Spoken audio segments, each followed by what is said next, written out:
Hello, everyone, and welcome back to another episode of the War Report. Back after about, I believe it'll be 10, 11 days since the last episode, but we are back. We got in before the 2 week mark, which is always my goal with these kind of things. We have plenty to cover. A lot of news out of Ukraine, of course, some out of the Middle East, and just a little bit here and there. Maybe a And little. Korea. Oh, yes, yes, of course. The making their mark on civilization, making their mark on world history once again. It it has always been a Korean proxy war. Which form I'm talking about? Yes, is my answer to that. Don't worry, we will certainly get into that Yeah, and Putler's new auxiliaries, and it's all very I frightening love it. stuff. And you know what? It's times like this when we have to stand up for Western civilization, stand with countries like Ukraine, Israel, bastions of Western civilization that don't even use a Latin script, by the way. Yeah. Explain that, but you know what? That is what my favorite center right media personalities have told me. Therefore, it must be true. But with that out of the way, I imagine you have some real news to cover. Yeah, we do. Thank you. So we're going to start, as we always do, with the war front news. And again, beginning in the south, in the Zaporozhye and southern Donetsk region. As you can see from uh, last time we dealt with the fall of Ugledar and the areas north of it that the Russians made progress in. That area now has settled around the Ugledar area. There have not been any big pushes in the last week or two. However, you look these three arrows that you see. Well, those two on the left, they are basically pushing in an area in Zaporozhye, east of Rabotina. And then the one that's more central, the middle arrow, that is another push towards Velika Novoselovka. Um, you know, I think the southern Donetsk pocket is an area where, like, obviously the Russians are looking for any gaps, right? I would say one of the things that has developed, we'll get into Kursk, but things are not going well in Kursk for the Ukrainians. That doesn't mean they haven't doubled down. What they have done is transferred more units, not necessarily in all the areas where they used to be in Kursk, but they are drawn now along the border between Russia and Ukraine, running from Kursk all the way to that front that the Russians opened up in June in north of Kharkov. So in a way, this has given the Russians opportunities to take bits and chunks of territory wherever it's available, wherever there's a gap. And the situation in Kursk now is such that the forces are even now. Some people were claiming that the Russians have 50,000 troops. That's simply not true. And the Ukrainians probably don't have that much either, because a lot of these brigades that are in there, including the 47th that was just moved in, it's only partially a brigade. Like Ukraine, really, since late 2023, early 2024, has been functioning with brigades that are not full. So, not the typical 4,500 men, give or take 100 or so. So, uh, the next map is the area around Ugledar. You can see that I think yesterday, so that would be like Thursday the 17th, or yeah, Thursday the 17th, the Russians made a very small advancement west of the Ugledar front. Very tiny. It's just a forest line. Now, if we move further north in the southern Donetsk region, a town by the name of Maximilianovka fell to the Russians. The town fell fairly quickly. It's the one town over from Konstantinovka. Sorry, Marinka. We all remember how much of a fight Marinka was, and for how long, and how deadly, really. So now that they've taken Maximilianovka, what I want to do is I want to look at the town next to it, because The town next to it has a water reservoir, and this is the Vovchansk River, the same Vovchansk River that winds it's all the way up to Kharkov. So this is going to be an interesting feat for the Russians. Um, and what was the name? I'm trying to. What is the name of this town? Nova Ilinka is the town north of it. You know, my aunt, God rest her soul, her name was Ilinka. So yeah, Kurahakov. So Kurahakove in Ukrainian. Um, this is a well fortified town. You can see that there are stretches of fortification lines south of it and north of it. But it is like Selidovo in that it has a mining area, a residential area, and a high rise area. And when you have that, what you have is basically a tough fight. And the Russians will definitely will try to work from the north and the south of this area. So from the north, they will have to get the area north of the reservoir, above the town, and then pivot around the um, the defense lines that you see south of the town. So that I don't know if you've posted that photo yet. I haven't. I don't see your thumbs up.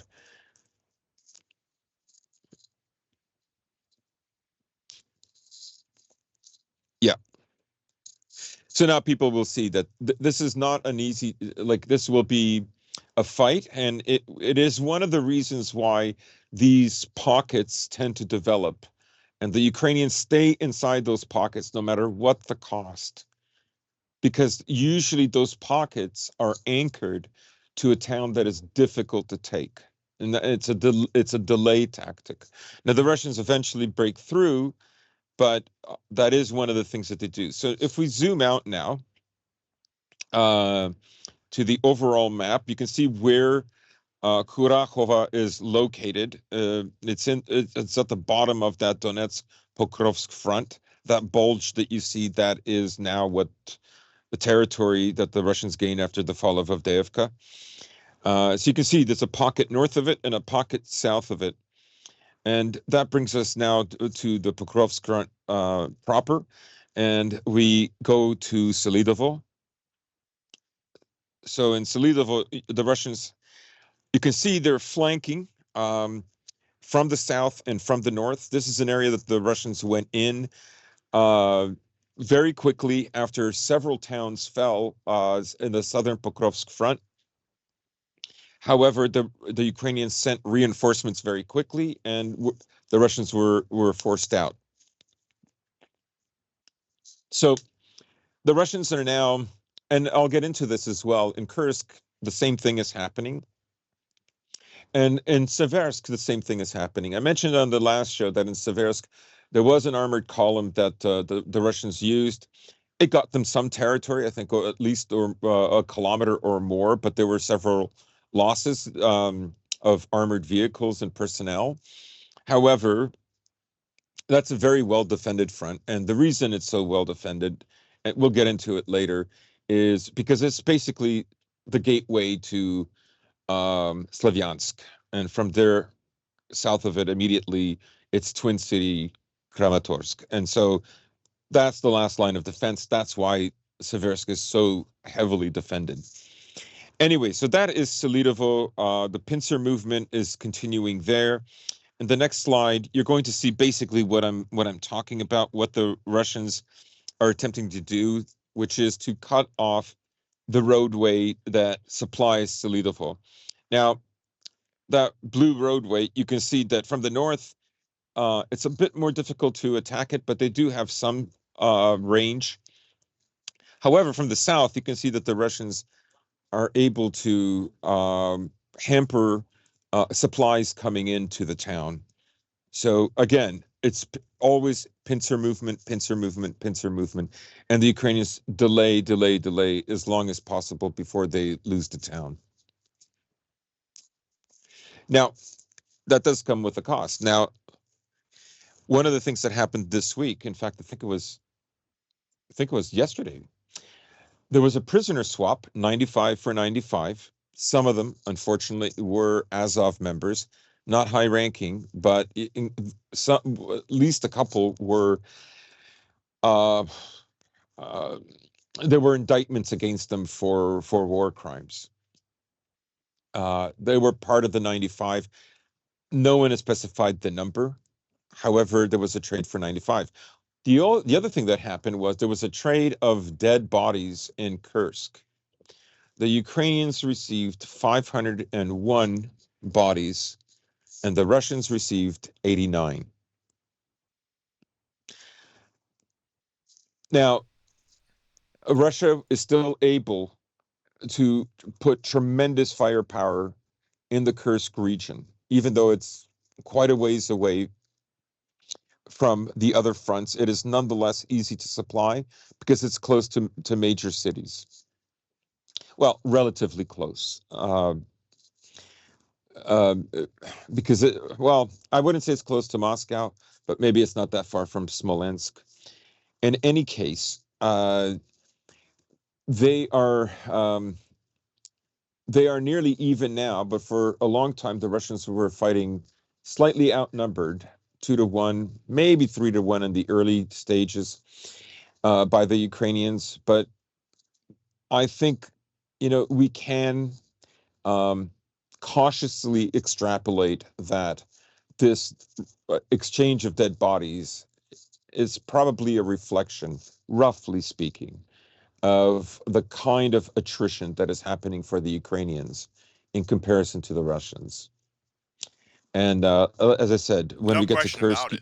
And with Kursk, and I said this at the beginning of the operation, some of the episodes I did by myself before you were in, and certainly the episode since you've returned to the show after your brief absence, where the logistics of the Kursk invasion itself were completely untenable from day one. The Ukrainians yeah, simply did not have the supplies and the supply lines in order to really make an effect long term in this sector. It was never going to happen. It was, and to return to points we've previously made, definitely a PR stunt. I think that trying to hit the Kursk power plant certainly did play a large role in it.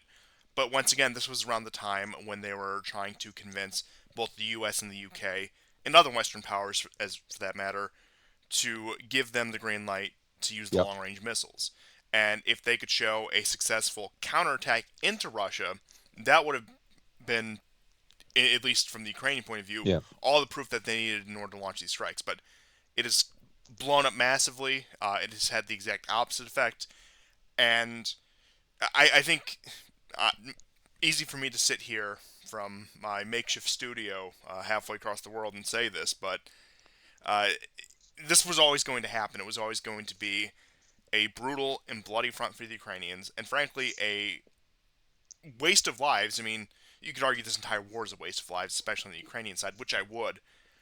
But point being is, these men could have been in Ugledar, they could have been in the Pokrovsk direction, they could have been anywhere on the front lines, if not stopping, slowing the Russian advance in order Mhm. to buy Ukraine some time to either put together their next miracle counteroffensive, which is never going to happen, or much more sensibly, work towards some sort of lasting diplomatic process that can save what is left of Ukraine.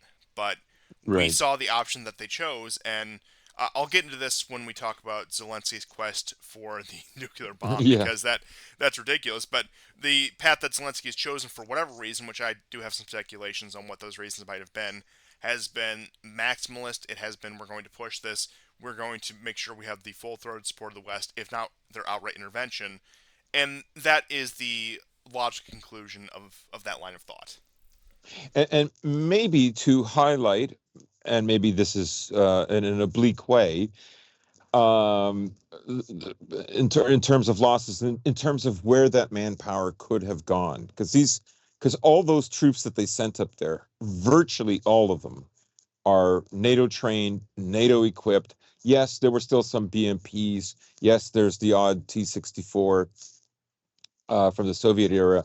However, um, for the most part, everything very much like the summer offensive of 2023. is brand new. Many new brigades, so on and so forth. I know they had difficulty in the Pokrovska Ochertina salient. Uh, the Russians, seemed unstoppable, but there was a lot of cost to that. However, I think that, if they hadn't done this thing in Kursk, they may not have lost Ugledar. They could have chosen another spot on the map where they could have defended as well as they defend um, Seversk, for instance, right? They- Maybe one more spot where they could give a fight that was just as bad, and they didn't, because I guess the election is coming up. They're afraid they're not I mean, I think the talk behind closed doors is Ukraine is not going to be in NATO unless they go to 91 borders. Uh, there's No, they've probably outright said as much at that point. yeah, because I mean, you hear people saying this, but like Mark Rutte, Stoltenberg before him, they're saying it as if like it's just a question of principle. But the fact of the matter is, America is not interested in a Ukraine where they don't get the East and they don't get Crimea, And right? this was actually confirmed today. I'm glad you brought that up by one of the Ukrainian cabinet ministers. A more obscure Oh one, yeah, Vice Minister for European Integration. Let's see, that is Stefan Shina, who brought this up. Once again, Ukrainian government officials, Zelensky's government, that they're not getting into NATO without 91 borders. And that includes Crimea. They yeah, won't even take eastern Ukraine.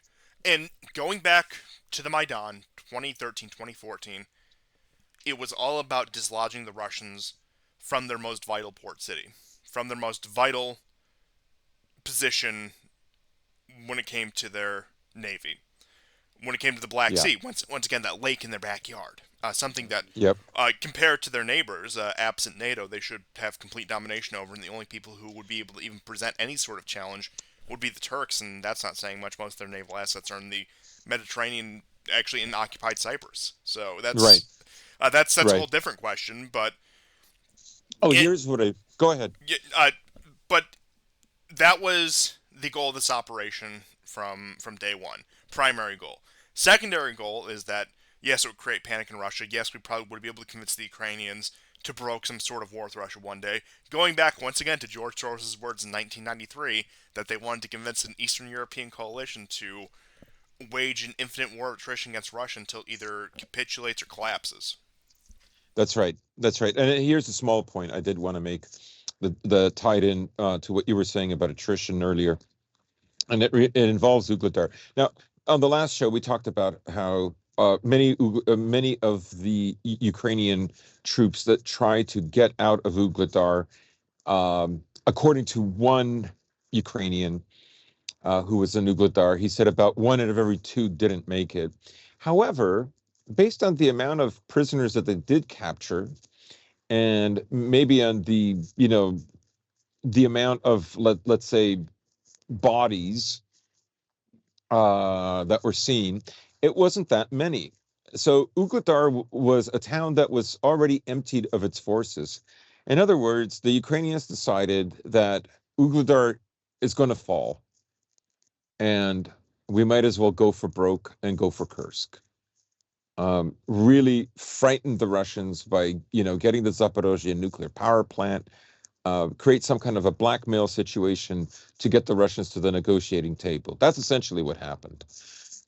Because as 2024 was winding down, um, really, like what Ukraine had to do was convince them for a third, like, well, 2022, 2023, 20, a fourth time for a huge aid package to sustain them throughout 2025.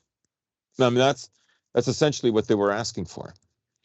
By making that's the predicament that they found themselves in, and I think that's why they went for broke in Kursk. I think that's probably Um, the most reasonable take that you could have on it. I mean, ultimately, you could call it a stupid move, but I hesitate to because Yeah. as many bad judgment calls as the Ukrainians have made in this war, I don't think any of them have been particularly stupid. They've all made sense within a certain context. Yeah. You can say that overall goal is stupid, but the individual decisions made in pursuit of a certain goal, that being a maximalist victory for Ukraine, it has made sense. And I do think Hmm. that they've accepted that, yes, it's going to be costly. They're going to be callous with Ukrainian lives. We've more than seen that. But to say it was stupid, I think really Yeah. downplays both the motivations and the overall goals of the Ukrainian command, the Ukrainian politicians, and frankly, um, NATO as a whole, where it in a way it almost absolves them. It's like, oh, they didn't know any better. They decided they thought it would be a good idea. No, they knew exactly what they're doing. Hmm. They probably knew there was a high chance of failure, but they took that risk because uh, they decided they were going to gamble with Ukrainian lives because they simply didn't care. And once to go back to a point I've tried to make since the beginning of this war, the collective West, and let's just be generous. Let's just say the leadership. Let's leave the various peoples out of this just for the sake of argument. Have never cared once about the lives and livelihoods of the Ukrainian people, and has only ever seen them as a battering ram. So, according to them and according to their collaborators in Kiev, it was completely worth it. It was completely worth the Yeah. risk. Yeah. Yeah. And the other thing I should mention, just to very briefly go back to Ugladar, is that I said there were very few men, definitely in comparison to what there were in 2022, 2023. And yes, like we saw in Ochertina and some of the other areas, men have just abandoned their positions. And in fact, one of the battalions that did this, their battalion leader committed suicide. He shot himself this week. Um, might have been Monday of well, the previous week. We're recording on Saturday. But anyways, let's keep moving. This is the next up is Chasov Yar. So we have the overview map.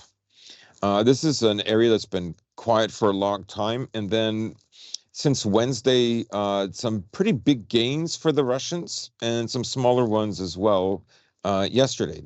So the next the close up, the one just below the overall map, you can see that there are two areas where the Russians have made some pretty big gains, and one of them is in the south. So what this represents, that big chunk that you see, well, not only did the Russians capture all these fortified positions and make it across fields, what they have essentially done is they have crossed the canal. That is the line that has separated, Chasov Yar proper from the micro district and Chasov Yar from Ivanovskaya.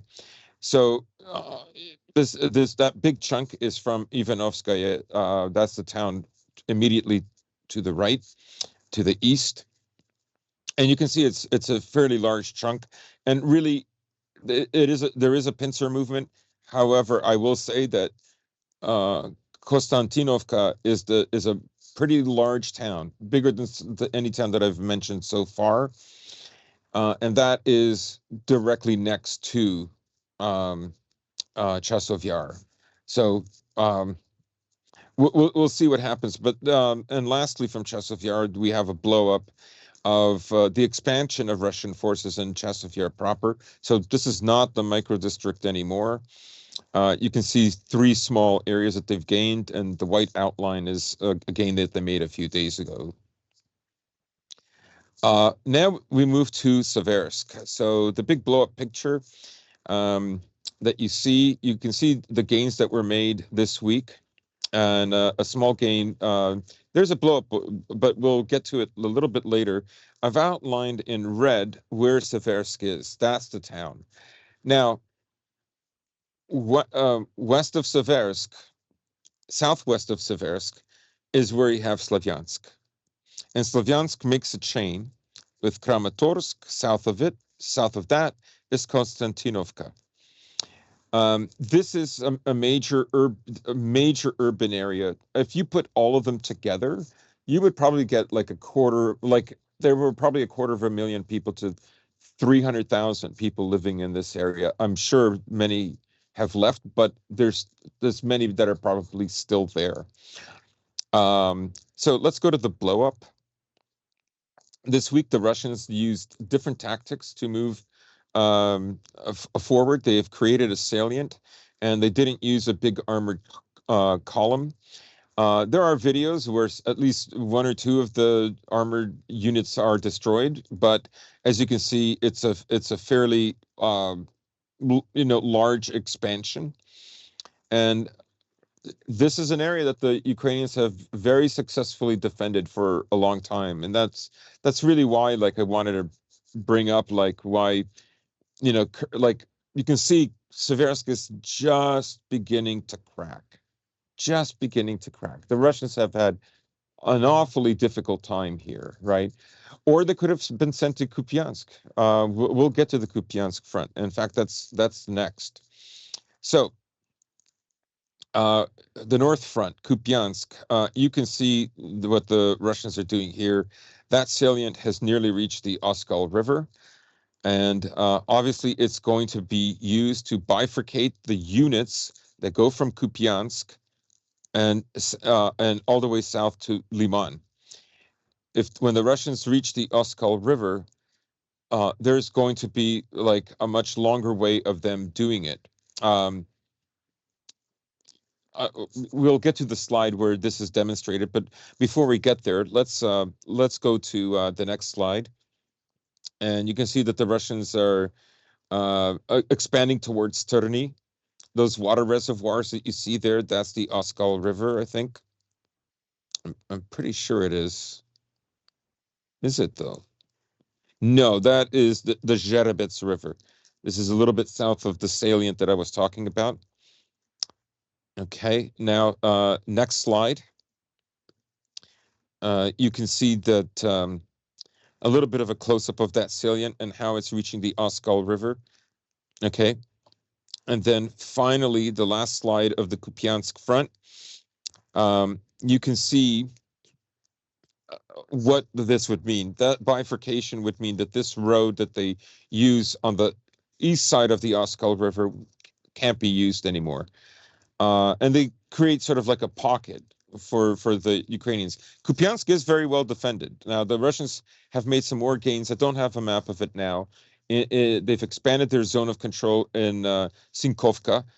They have now moved further to the west through the forest, which was always an area that left Sinkovka vulnerable if the Russians didn't take it. That's why the Russians took Sinkovka, took a part of Sinkovka at least 3 times, and were pushed out in the last year and a half. But this time so far, it's been over a month, and the Russians have not been moved out.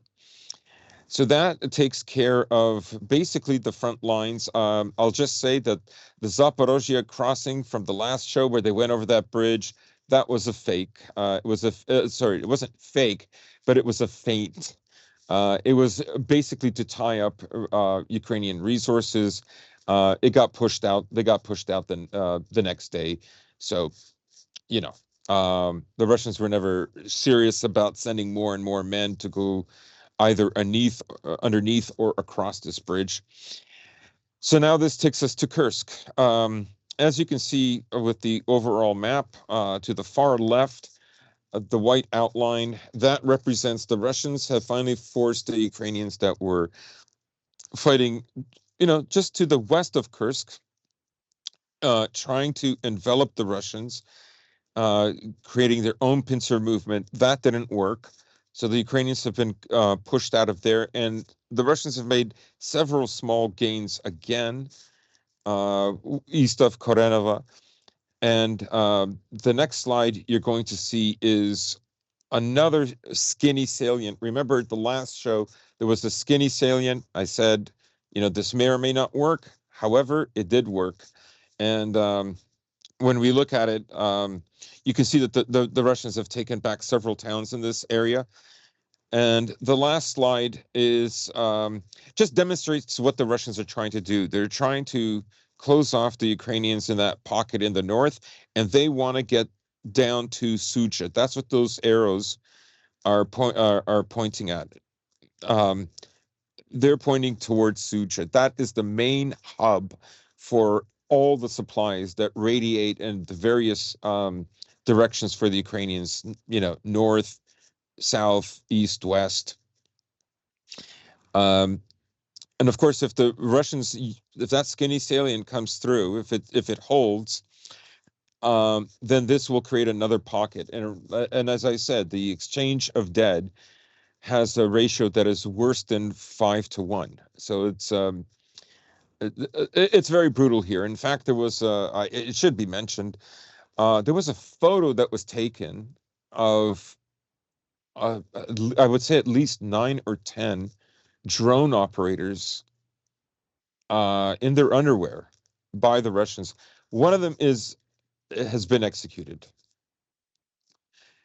His head has been blown open. The other ones seem alive. One of them has his head raised up. I don't know what's going on. If it's a war crime, then I think that's very unfortunate. I know the Ukrainians do this as well. I get it, and they do it a lot. But as I've always said, that if you do it, the Ukrainians will always look for a reason why they should do it, right? Like their men are fed incredibly ridiculous stories about the Russians hanging babies and all this, like literally all the stuff that the Banderites did to the Poles. They're literally told that the Russians are It, doing to them. it's World War I levels of propaganda going back to what the Germans did to Belgium is what comes to mind. Yes, yes. And yes, I do agree. Just number one, on a human level, on a moral level, this should not be happening. Number two, it is bad optics. Number three, I mean, this is going to happen with any army, and especially, look, I know that Wagner, at least in its previous form, is more or less a thing of the past, but the Russian military still does recruit from prisons, yes.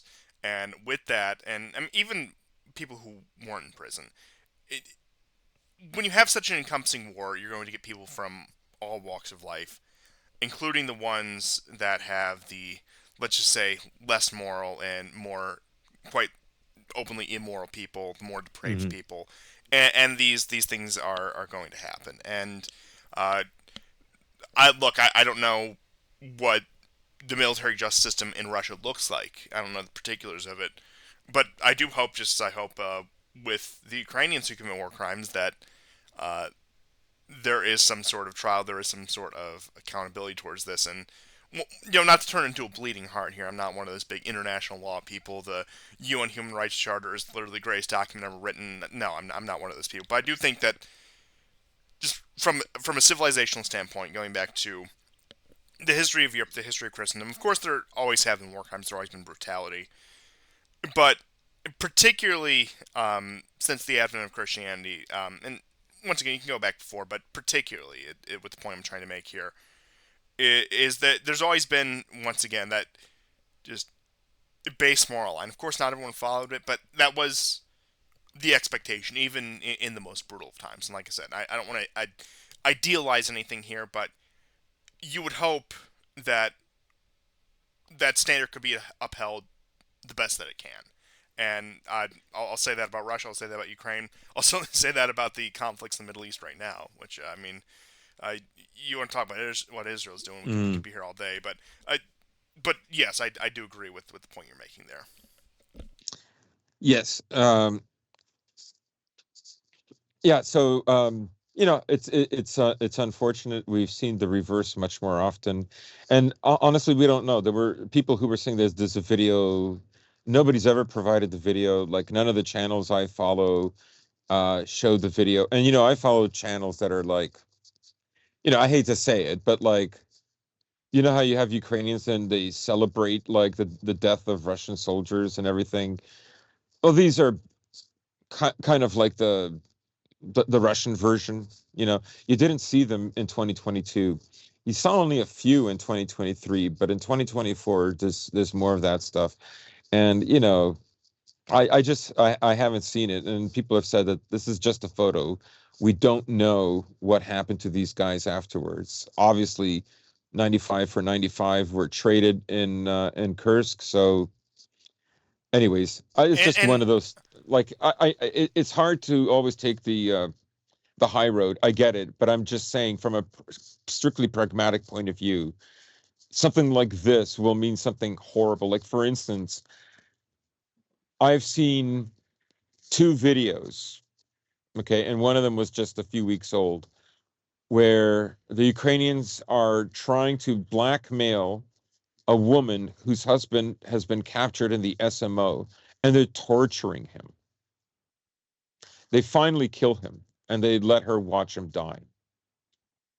Right?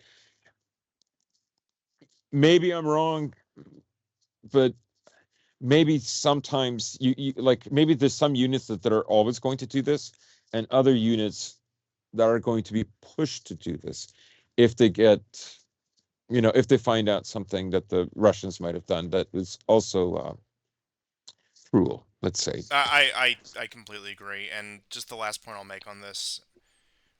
Look, I try to be principled here, and I think I do a pretty good job at that. I have my biases, but I like to think that I'm still able to apply what I believe across all stories, everything we cover. And this is one of those cases where I think, once again, not to justify it, this is an outgrowth of just war in general. It does lead to this kind of brutality. It does, even if it wasn't like this at the outbreak, not only this war, but any given war, to some level, it will Hmm. always degrade to this. And like I said, I would need to see where the pieces fall with this. But the absolute final point I'll make is we have seen so many hoaxes. I'm hesitant to jump and take any Yes, hard yes, position on yes, it. absolutely. Because like honestly, when Ukrainians say it's the black and white night imagery, you're looking from a drone at night, okay, and it's just heat signals. The bodies are just white against the blackness of the landscape, right? And you maybe you see shots, maybe you don't, like whatever. It's very hard to tell what is going on. I mean, yeah, you can probably tell somebody is dying, but you can't tell whether they're Ukrainian or Russian. There's no way. Honestly, sometimes you can't even tell if this footage is a year old or not. uh, or maybe it's 6 months old. I don't know. But anyways, I guess we've belabored it enough. Certainly, and I suppose speaking of war crimes, we should talk about Zelensky's latest scheme, which I suppose would constitute a war crime under any modern definition, and that is the Ukrainian quest for a nuclear weapon. Now, this harkens back, it reminds me, it's not quite the same story, but it does harken back to the dirty bomb scare of September 2022. You'll recall when Mm. the Russians were in the southern front in Kherson, there was speculation that they were going to try to push forward and actually move towards Nikolaev, which is the next western oblast, next western major city from the Kherson Oblast. And By the way, if I could just yes, interrupt for a please do. second, Nikolaev got hit very badly. One of its factories was destroyed. Yes, and Yeah. I'm glad you brought Yep. that up because that'll go into the overarching point I'm going to make about all of this. Hmm. But there was speculation that the Russians were going to prepare for a major offensive on Nikolaev, or at least in that direction. And within that time period, you got speculations of the Russians, once again, largest nuclear arsenal in the world, but clearly it's so poorly maintained despite the fact that the Russians are one of the few countries that has nuclear weapons that actually consistently updates their doctrines. And I mean, I'm not even like saying, taking like pro anti Western stance here. The U.S. nuclear arsenal has fallen behind, so has the UK and France. I mean, and I think the Chinese have just recently, after the recent tensions have flared up, started to modernize their arsenal, but even they were lagging behind for a while. And that it's only been the Russians who have consistently maintained their arsenal out of all the major nuclear powers. To my understanding, I could be wrong about that. But point being is that the Russians who maintain the largest active nuclear arsenal in the world, they must be building a dirty bomb because clearly they're on no different level than ISIS or Al Qaeda when it comes to technological capabilities. So you got the speculation about that there was going to be this cataclysmic attack in Nikolaev with radiation, and then you had the deployment of U.S. forces, particularly the airborne, to Romania, doing massive joint exercises with other NATO forces, particularly the Romanians at that point, because we're talking about once again, southeastern into southwestern Ukraine. Romania would be the jumping off point if there were to be a hypothetical Western response to that. And the Russians, I do think, from some pressure from uh, just internal calculations on their part, looking at the front line, did back down from the southern front. And then about 6 weeks later, after that, it was middle of November 2022. You'll recall that they retreated from Kherson. They retreated back across the river. Yep. That was, and we did an entire program on that when that happened. That was big news back in the day, and they still haven't recovered from. Well, they still haven't recovered the land they lost in that retreat. The line has more than certainly stabilized, and that has been a very static front for the time Yeah. being. But point being is a lot of the story about Zelensky talking about trying to make a nuke reminds me a lot of the posturing around that front in the fall of 2022. And looking at the situation now, of course, this is after Zelensky circulates his peace document. He gives the super secret document to the major players in NATO, the U.S., UK, France, Germany, I think Italy as well, that has the secret paragraphs that nobody else gets to read. And then after that, he's all of a sudden out here talking about, well, we could very easily build a nuke if we wanted to. We could have it ready in 2 weeks if we wanted to. More brazen than the Iranian saber rattling when it came to their nuclear program. Because the Iranians, once again, I do think that they have practiced some level of ambiguity. They might have one now, for all we know. I do think, unlike the Israelis, who will pretty much admit they have them while denying it, the Iranians are quite literally ambiguous about the question. But they've always said we could have it ready in months, a much more realistic time frame, even with the country with developed nuclear infrastructure. Now, Ukraine, we're talking about former Soviet republic, host of nuclear weapons before, which has become a topic of debate. Once again, just to clarify, I don't think I need to tell anyone here. Post-Soviet Union, the nukes in Ukraine were still under the control of Moscow forces. That the launch codes for those nukes were in the Kremlin. At no Yes. point did the nascent Ukrainian state have control over these nukes, and the military forces that were charged with maintaining and, worst case scenario, using these nuclear weapons always answered to Moscow, always answered to the Soviet Union and later the Russian government. And that the evacuation of these nuclear weapons from places like Ukraine, from places like Belarus, from places like Kazakhstan, is because, number one, the Soviet Union, when it collapsed, its successor state was considered the Russian Federation. So the Russians inherited all of their international positions, like their permanent seat at the UN, their seats in other diplomatic councils, and of course also their debts and other state responsibilities. The good and the bad, and that included their nuclear arsenal as well. So no way even the West was going to let these former Soviet republics, which were probably in the worst states of destitution that they'd been in a number of decades, if not centuries at that point, at least relative to the rest of the world. No way were they going to be able to keep those nuclear weapons. Not to mention, there was still some attempt to sway the Russians. You had the Yeltsin government in power, so And, relations were, of course, lopsided as they were. But even they weren't going to push the issue that Ukraine should be a sovereign nuclear state. No way in hell yeah. was that going to happen. And Right. And that's because all those countries were quite destabilized at that time.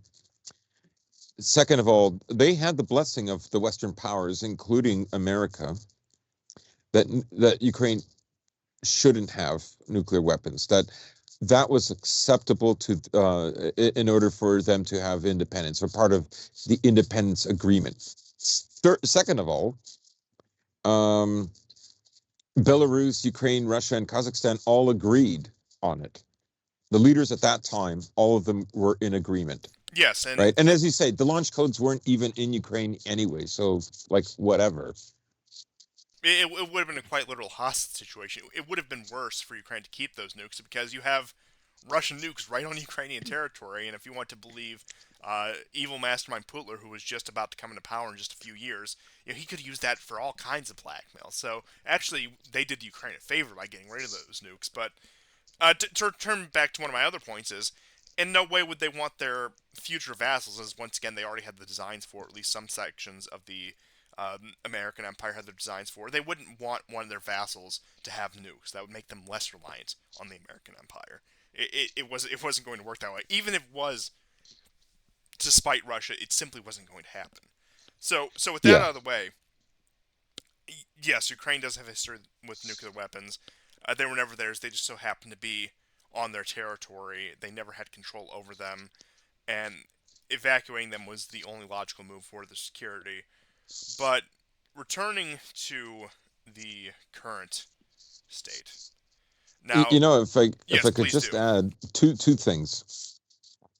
There was no Ramstein. That was canceled. We mentioned it on the last show, and that didn't stop Zelensky from visiting various Western capitals including the Vatican, looking for support.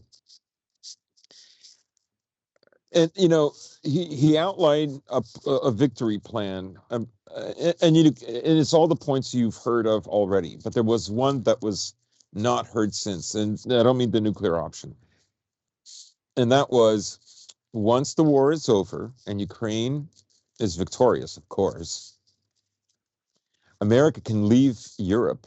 And because Ukraine will have the best and biggest army with the most amount of experience, they will become the major force, replacing the American force in Central Command NATO. Like, it's so stupid. It is so out there. Like, the level of delusion and cope is just, I've never seen anything like it. Like, imagine being that crazy. I mean, there are probably guys in Azov battalion that like are not that crazy. No, absolutely not. It's laughable. It's never going to happen, and I don't think even Zelensky himself is deluded enough to believe that. Uh, And yet and here we are. and like the Americans would leave Europe, and this is a point we've made before. Even in the event of a maximalist Ukrainian victory, they take all their pre 2014 territory. They restore the 1991 borders. The U.S., the American Empire, is not going to let the largest country in Europe proper, excluding Russia, which at that point they probably would assume would be balkanized, so that probably wouldn't even be the case anymore. They would not let a country like that have the largest and most robust military force on the continent. It would be unacceptable. They would not let the Poles have that. They would not let the Germans have that. They would not let the French have that. They would not have let anyone have that. Not the Western Europeans, and certainly not the Eastern Europeans. So even in the event of a Ukrainian maximalist victory, their army will need to be decimated, quite literally. They will need to dismantle it from what it is, and assuming that we believe all the propaganda that Ukraine is still armed to the teeth, that it is the most powerful army on the European continent, that is stronger than the Russian army, they wouldn't let that stand. Not No, for a second.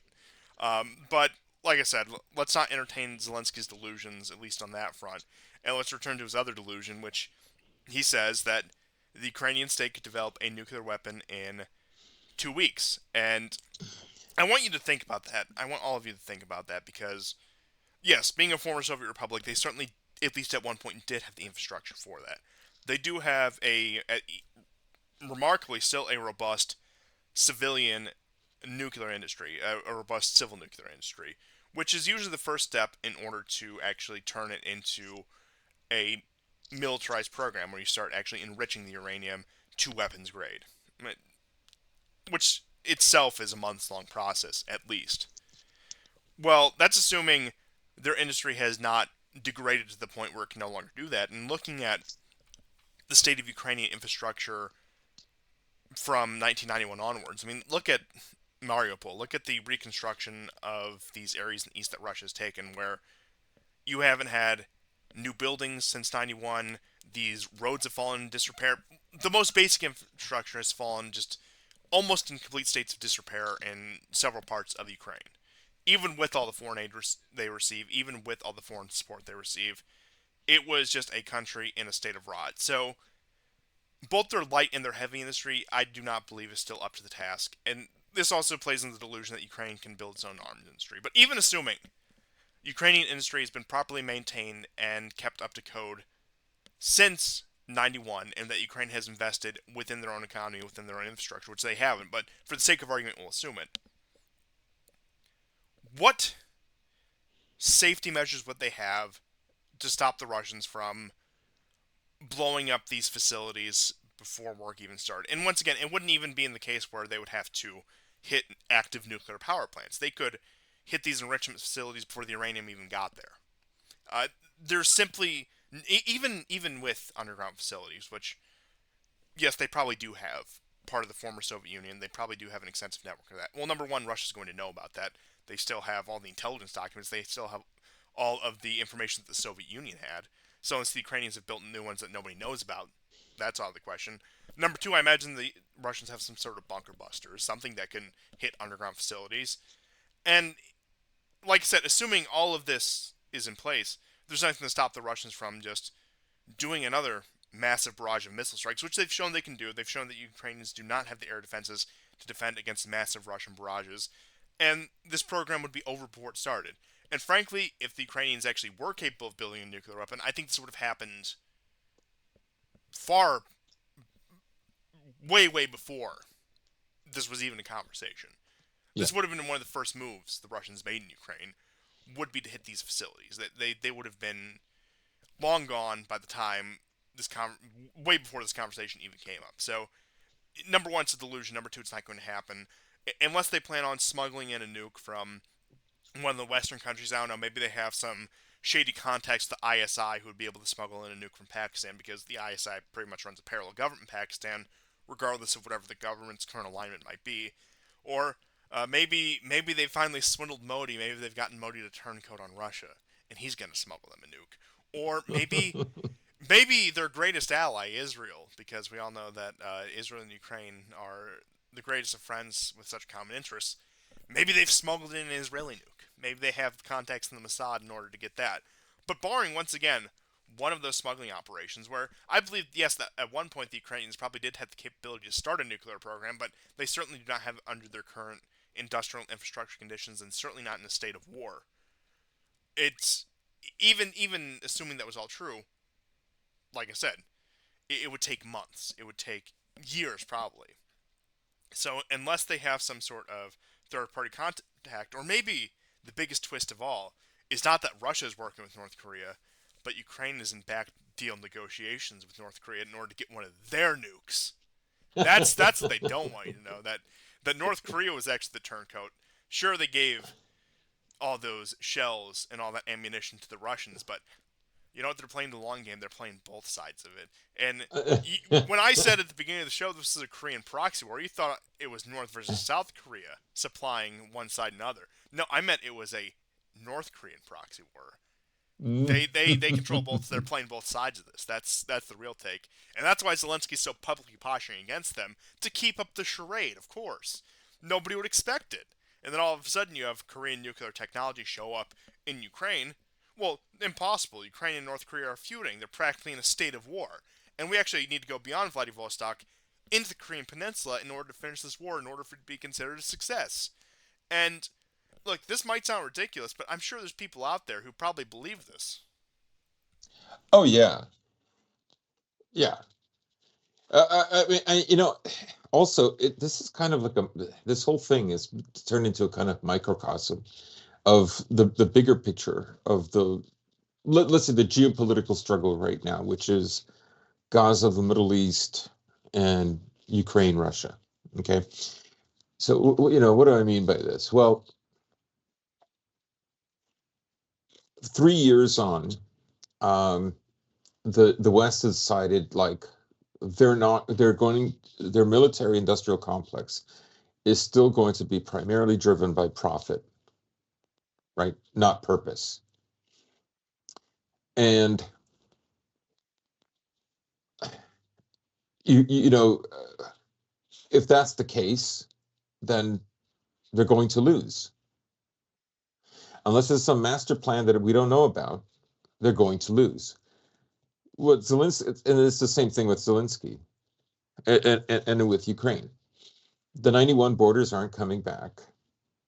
And so now you have to do like maybe crazy stuff in order to get them back, right? Because like the military industrial complex in the West, uh, there are measures that have not been taken in order to deter Russia, right? Now, what they could have done in Ukraine is more difficult to figure out than than America and the rest of Europe actually like becoming serious and creating a military industrial complex that can match the Russians. Because right now you have 28 EU states plus America, but also the Aussies and the Japanese and the South Koreans. They're all donating weapons to them, and some other players that are not in the EU. Of course, Canada as well. Big Canada supporter as of well, Ukraine. right? Well, they give more humanitarian aid, but they also give them military aid. So, so like you could argue and say, well, the calculus was always that Ukraine was going to lose, but we're willing to take we're willing to take the embarrassment of this whole thing. Our media will spin it some other way, and um, it's unfortunate for Ukraine, but the West is still the West, and so on and so on. And so I think these two conflicts kind of parallel each other, right? They have not they're not serious. Like I would have when this war broke out, honestly, like I thought, maybe maybe there will be a time where the Americans will just start sending troops in and like, okay, Russia, go ahead, give us your best shot. We're just going to do it. Or there would have been a mercenary program, or even more mercenaries would have gone in, or they would have been army regulars from various NATO countries, but something would have been done, right? But that hasn't been done. And Ukraine's strategy and tactics to defeat Russia, to stop its onslaught, also haven't changed. I mean, every year it's a kind of like, we're going to terrify the Russian public. We're going to either get like, I don't know, Dagestanis to like murder people and burn them alive in a mall, and then that'll change everything. Like it's always some stupid harebrained scheme that isn't really how you win wars. All the time, it's some terrible miscalculation, or the calculation has always been the same. That is, well, they're going to lose. The main problem you have is, of course, you're going to have elites that are going to find this unacceptable, like completely unacceptable. We cannot have this. And that, as I've always said, it's those people that worry me, not the people who, well, as long as we pry Russia from Europe and economically speaking, I don't mean like militarily, because Russia has no interest in invading Europe. Well, then, America is still above Europe. Europe becomes dependent. They can go into their markets. Europe will have its own austerity programs that are derived, from the U.S. rather than from Brussels, and so on and so on. So, anyways, before I ramble anymore, but I just think that's an interesting No, parallel. no, I'm glad you brought that up. And I really can't add much to that. I think you made good points there. But I do want to pivot to one last thing about Ukraine, and that is this Der Spiegel article that I had sent you earlier, and Mm-hmm. that I just need to pull up here. And it's another article signaling that Ukraine is doomed and that there's nothing we can do for it from these Western media outlets that we've been getting for, I would say, consistently about a year now.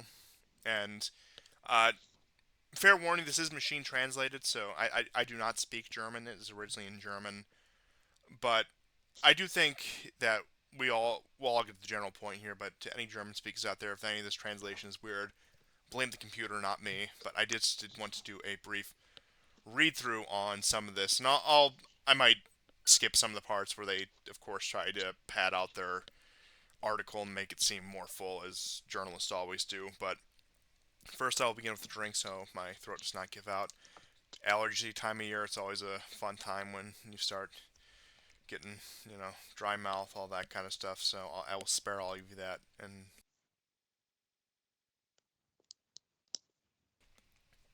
all right, thank you for bearing with me there. And I'll go ahead and pull up our article here. So I don't know if you have it up or if you want to follow along or if you just want to take my narration for what it is. Yeah. But our headline here, you can see the picture right here, of course. The picture they always use for Ukraine, some bombed out apartment building and a civilian, naturally. A country is bleeding out. Ukraine is going to its third winter of war. It could be the hardest. The government in Kiev is thinking for the first time about bitter compromises with Russia. Andriy Narasenko did not get a break. A few days after his unit had to withdraw from the. You'll never guess how they spelled Ugladar. This.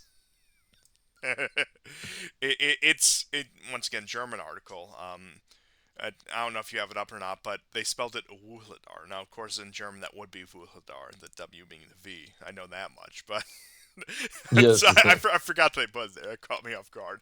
And one other funny thing, not to get too bogged down, I think it's funny that they still use all the regular spellings like Kiev and Donbass, and that they don't butcher it like they do in English. But that's all aside the point. The major of the Ukrainian army reports from the front line of a small town. His voice sounds high. He looks agile. A radio rushes in the background. The retreat battles were violent, says Narasenko 36, radio name Student. The Russian troops have moved close to Ukrainian evacuation routes, and the media reported the impending encirclement. They watched and shot at us, said Narasenko, or Nasarenko, excuse me, or that'd be Nasharenko. Either way. Uh, Transporting the wounded was difficult. The boys did their best, but of course there were losses. Nasarenko commands a drone battalion of the 72nd Mechanized Brigade. For almost 2 years, he and his men have been in the mining town of Ugledar, southwest of Donetsk. They defied the Russian battle tanks and foot soldiers, fended off major attacks and assaults and attempts. The Ukrainian soldiers held that strategically important city, even when there were only ruins left of the apartment blocks. In the end, however, Nasarenko said on the phone, it got too much. The Russians just have one would just have more of everything. More people, more bullets, more drones. They would attack continuously 12 to 14 times a day over months on motorcycles and armored vehicles with artillery fire and gliding bombs weighing tons. Ukrainians had to give up Ugledar in the last week. Again, Russians had made some progress. State of mind of the war of attrition. The Ukraine, the Ukraine. That's an interesting one there. It is amazing. Just not to get caught too much on this. Yes, machine translated obviously, so it's in English. But looking at the original German, even with how bad things have gotten in the West, it has never been as bad in on the continent as it has been in the Anglosphere. Because once again, all of the new speak, all of the new Ukrainian lingo. Now, of course, they do have Vuladar in there, but compared to everything else, it's been absent from this article, which and just to top it off, the Ukraine. So I'm sorry to get caught up on that, but the Ukraine is facing its third winter of war, and it could be the hardest, maybe even the crucial one. The optimism of the Ukrainian advance on Russian territory near Kursk, triggered by many in the country in August, has evaporated. Although Ukrainians continue to occupy parts of the region, once again we went over how Kursk is going. The country, it seems, has fallen back into a gloomy state of the war of attrition with a slow and apparently unstoppable advance of the Russians. I mean, this sounds like Jihadi Julian wrote this article. Now, he didn't, but eh, it all comes together, doesn't it? The war gnaws on both sides, the aggressor and the defender, but at the moment it looks like Ukraine can run out of strength, will, and resources first. The soldiers are exhausted, society is getting tired of war, there's increasing criticism among the population of the president and his powerful staff. Now, I will take this opportunity to bring up one story that I did skip over, and that the mobilization drives are becoming increasingly more harsh. You are seeing the same black vanning that you would have saw in, say, Odessa and Kharkiv now happening in Kiev and Lvov now. And like I said, it's getting desperate. There's more talk of lowering the conscription age, so that is the state of Ukrainian manpower right now, just to give you some perspective. By And the way, I'm following along with you. perfect, I managed to start perfect. translating it. Um, So to continue, Western support will not drop in Ukraine in the foreseeable future, but there's also little to suggest that partners in Kiev with massive new arms deliveries will make strong enough for successful offensives. President Volodymyr Zelensky. I love that German spelling. That's the most botched spelling of his name I've ever seen. I read this article when it came out. It's been a few days. So I forgot quite a bit was in it, but spellings like that they're just killing me right now. Who's currently traveling through Europe and wants a big push to force the Russian ruler to the negotiating table, but it doesn't look like this dream can come true. The outgoing president Joe Biden, uh, Kiev continues um, to deny permission. The outgoing president Joe Biden continues to deny Kiev permission to use American weapons to go deep in military targets in the Russia shoot. That's what I meant by machine translation. It can get Yeah. scrambled sometimes there. Uh, should be on the 5th of November. Donald Trump, who has boasted of ending the war within 24 hours, could worsen the situation in Ukraine. However, the Ukrainians don't expect miracles from the Democratic presidential candidate Kamala Harris either. Regardless of whether Trump or Harris, the Americans will slowly but surely withdraw, a senior Ukrainian official in Kiev confidentially told Spiegel. Overall, he sounds pessimistic. The forecast is bad, he says. He is concerned about the morale on the part of the troops. People don't really want to fight anymore. Tensions between people also worried him. The injustices of war could tear society apart. And of course, they have that wonderful picture of Trump and Zelensky at Hmm, at their hmm. meeting. Um, If once you again, want me to take over a little bit, I can if you want. yeah, you can take over from bitter compromise, but once again, Okay. say what you will about Trump, he has his moments. He really does. But if you want to continue narrating from bitter compromise, it's all you. Okay, is that where we see for the first time since the Russian Yeah, invasion? right below the picture. Yes, for the first time since the Russian invasion in February 2022, scenarios are being seriously discussed in the Ukrainian capital in which the country refrains from completely reconcerning its occupied territories, almost 20% of Ukrainian territory for the time being. They had a false idea of victory, the official admits. Quote, we believe that victory must be the unconditional surrender of Putin's Russia, end quote. But it is not possible without concessions. Quote, a deal must also be beneficial for Russia, he says soberly. Since the Ukrainian counteroffensive failed a good year ago, the Russian attackers have had the initiative again. In February, they captured the small town of Avdiivka. Yeah, small town. The spelling Man, on oh that, man. it's. Avdiivka. Uh, This is great, but do yeah, continue. once like Volkedar, and once like Vuledar, a symbol of Ukrainian resistance. In the summer, the Kremlin troops made ground gains as quickly as they had not since the first weeks of the war. Ukraine captured a strip of Russian territory, but it withdrew forces from the difficult front in the Donbass. Whether the calculation will work remains to be seen. Now that the Russians control Vuhledar, their commanders can easily move troops and supplies between the annexed peninsula of Crimea, the south and the east of Ukraine. They can also intensify their attacks towards Pokrovsk. The city, located about 60 kilometers to the north, is an important hub for road and rail traffic. If the Kremlin troops conquer it, Putin would be an important step closer to his minimum goal, the complete conquest of Donbass. Sorry, I'm just I'll moving take to it the from here. next. Yeah, go ahead.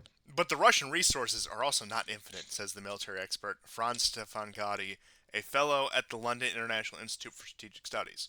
I'm actually not too familiar with them. I've heard the name before, but it's not like an ISW where we've read their articles on air before. In the case of armored vehicles in particular, the losses are so great that domestic production does not meet. The Russian advance with such carriers will therefore slow down the coming year. The I'm assuming that's supposed to have been translated as Kremlin army, uh, Hmm.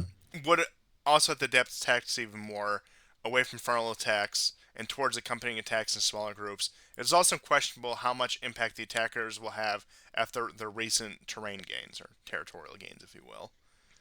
Gatti, who regularly visits the front in Donbass, believes that in the summer that the Ukrainians will have enough reserves to stop the Russians from advancing beyond Pokrovsk. Since the Ukrainians' operation in Kursk, I'm no longer sure, he says. So, once again, it's starting to look a little bleak for the Ukrainians, even according to the Western press and the so called analysis from the think tanks. But to continue, the Kremlin has a lot of Russian bloodshed for every square kilometer of Ukraine. Ukrainian Oh, officer, it was worth it. oh, Ukrainian officer Nasarenko reports that the It's entire not all bad news, everybody. Ukrainian officer Nasarenko reports of entire Russian companies that will be destroyed within a few hours. Up to 1,200 Russian soldiers there are currently being killed or injured, according to Western estimates. Okay, so take that with a heap of salt. But so far, the Russian commanders could replace the dead and wounded, says Nasarenko. They would not throw new troops into battle every 10 to 14 days. So far, serious estimates have been made by up to 200,000 fallen on the Russian side and 80,000 on the Ukrainian side. In addition, It's so ridiculous. It's yeah, so it's. ridiculous. I remember when it was 31,000. Oh, I know. It's the figures are so absurd. Yes, that's. It was a freak accident that 501 soldiers, dead soldiers, were exchanged for 89. That is really a damned if you do, damned if you don't proposition for the Ukrainians because either they're withholding several hundred Russian bodies or they have to cop to the fact that the ratios have not been in their favor. There's not really anything they can any way they can twist that. But in addition, there are tens of thousands of dead and injured civilians, missing persons and prisoners in Ukraine. Several million Ukrainians have fled abroad before the war. Millions live under occupation. The divorce rate is high and the birth rate is low. Welcome to the West. To speak the demographic crisis would be an understatement. The country is bleeding out. The impending division of society. Winter also threatens to get tough beyond the front. Russia has damaged and destroyed half the Ukrainian electricity production capacity in the past year. Although repairs are carried out with a lot of effort, there are hours of power outages in the cold season, especially if Russia continues to attack the infrastructure, and there are no effective weapons to defend. The Kremlin wants to freeze Ukraine in submission, Zelensky said as UN General Assembly speech. The Ukrainians' optimism and resilience did not collapse, but they do crumble. In the first year of war, according to a survey, 8% still believed in Ukrainian victory. This year, it's still 60%, uh, which does contradict a bit of the numbers where we did go over a plurality of Ukrainians totaling up to about 43 to 47% based on figures I've seen. Uh, do believe that it's time for some sort of negotiations. Now, whether those are real negotiations or Zelensky negotiations, that wasn't specified, but still an interesting statistic nonetheless. The number of those willing to endure the liberation struggle for as long as it lasts has dropped from 72% to 63% between May and September, as the Kiev International Institute for Sociality determined. At the same time, there's growing willingness to compromise, especially among younger ones who potentially have to sit in a trench some point in the war continues for years to come. If Ukraine to the EU and NATO, 47% of Ukrainians would like to come to terms with freezing the conflict. Yep, that's what I was getting at before. Freezing the current front line. However, there are forces in the country who do not want to know anything about negotiations with Russia and who could become a problem for Zelensky if he actually achieves a compromise. The Kiev political scientist Volodymyr Fesenko describes this group as the quote unquote militant patriots. Fesenko assumes that they did make up about a third of the population. Like society, the army is also divided along this line, he says. So, just to continue here, unsatisfied opposition. Political trench warfare has become increased in Kiev this year. The opposition accused. What opposition? But the There opposition. literally isn't. No, there isn't. It's all servant of the people and whatever affiliate parties they left in power. Party of Regions was banned. The remnants of the Communist Party were banned. Like pretty much all the opposition parties were banned. But the quote unquote opposition accused the president of concentrating too much power in his office and doing far too little against widespread corruption. I suppose this is the rhetoric of I don't know maybe something like Bezuglaya, and I know that they have Ina Sovson 40 sits for the liberal opposition party Halos. Oh, one letter off. No, actually two letters off, but That could have been really funny. In the Ukrainian parliament, the political scientist was deputy minister for education at the age of 29. Today, she is a member of the Energy Committee. The week This week, the long construction of a third and fourth reactor at the Western Ukrainian nuclear power plant in Khmelnytsky. Once again, that's a quite the spelling for it. It almost looks like the Polish spelling for it, but I don't want to get I don't want to get too far down that There rabbit was hole. another strike in Helmitsky this week. Oh yes, there was. It is on the program. Safson tells the video sitting in front of a book wall. The nuclear power plant is intended to alleviate the country's electricity problems, but Safson considers the construction of reactors to be a quote unquote absolutely terrible idea. Well, of course they need them for their new atomic weapons program. That's what she leaves out. So once again, image from I would not, honestly, I would not put it past the Ukrainians doing a dirty bomb. I really like it wouldn't cause that much damage. Like, obviously, it's been disproven that it would be some mass casualty event. I mean, if you consider, let's say, 50 people are killed, maybe 100, that is a mass casualty. I mean, 150 died in the Crocus Mall in the theater. That's a substantial, but I mean, you're not going to see like, I don't know, 100,000 or 500,000 dead, but they would nonetheless, they would still do it. yes, and it's much more viable than say the Syria method of a supposed chemical attacks on the verge of victory.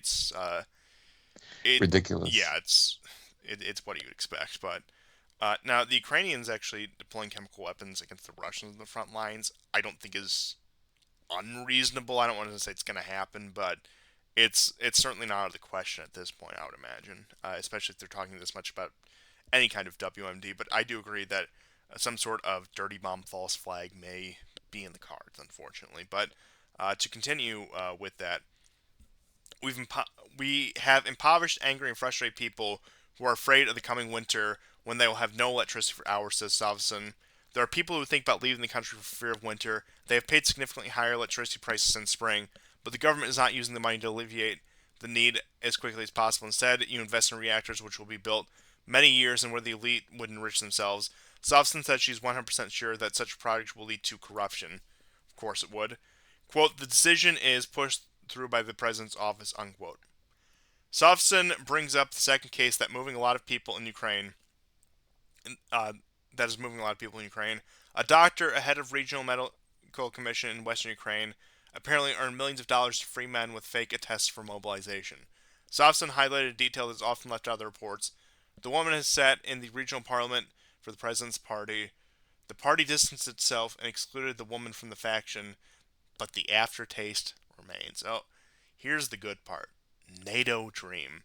There's broad agreement in Ukraine that the country's major goal. The longed for accession into the European Union and NATO. Quote, this is the only way that my son, who is now 12 years old, does not have to fight Russia when he grows up. How little does she know? Unquote, says Sovson. President Zelensky has long been promoting rapid accession into the military alliance. His much quoted quote unquote victory plan, which he presented to the White House in September, also deals quick security guarantees to Ukraine, which would amount to NATO membership. This Friday, Zelensky will also present the plan to Chancellor Olaf Scholz in Berlin. The working meeting has been planned to replace the canceled meeting in Ramstein, which included Scholz, Biden, French President Emmanuel Macron, and British Prime Minister Keir Starmer. Scholz said recently that it was necessary to discuss, quote, how we can get to peace more quickly from this war situation than is currently the impression, unquote. But how Ukraine supporters will want to continue will only become apparent after the U.S. election. In Kiev, there is lively discussion about the West German model. The Federal Republic was part of NATO in the Cold War, and although the GDR was part of the Eastern Bloc.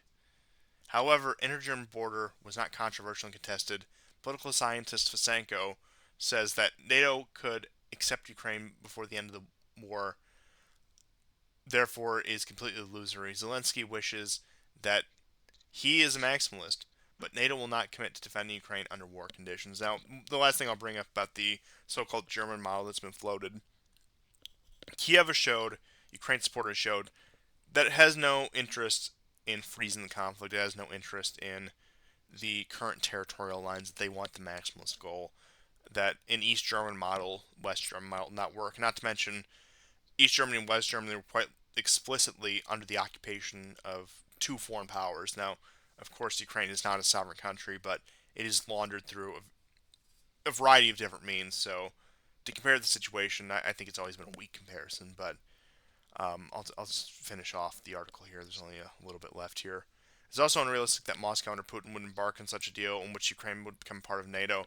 Russian Foreign Minister Sergei Lavrov, they didn't butcher a spelling for once. They left it completely unchanged from the standard Anglicization. Once again, I know it's a German paper, but it's identical. That's amazing.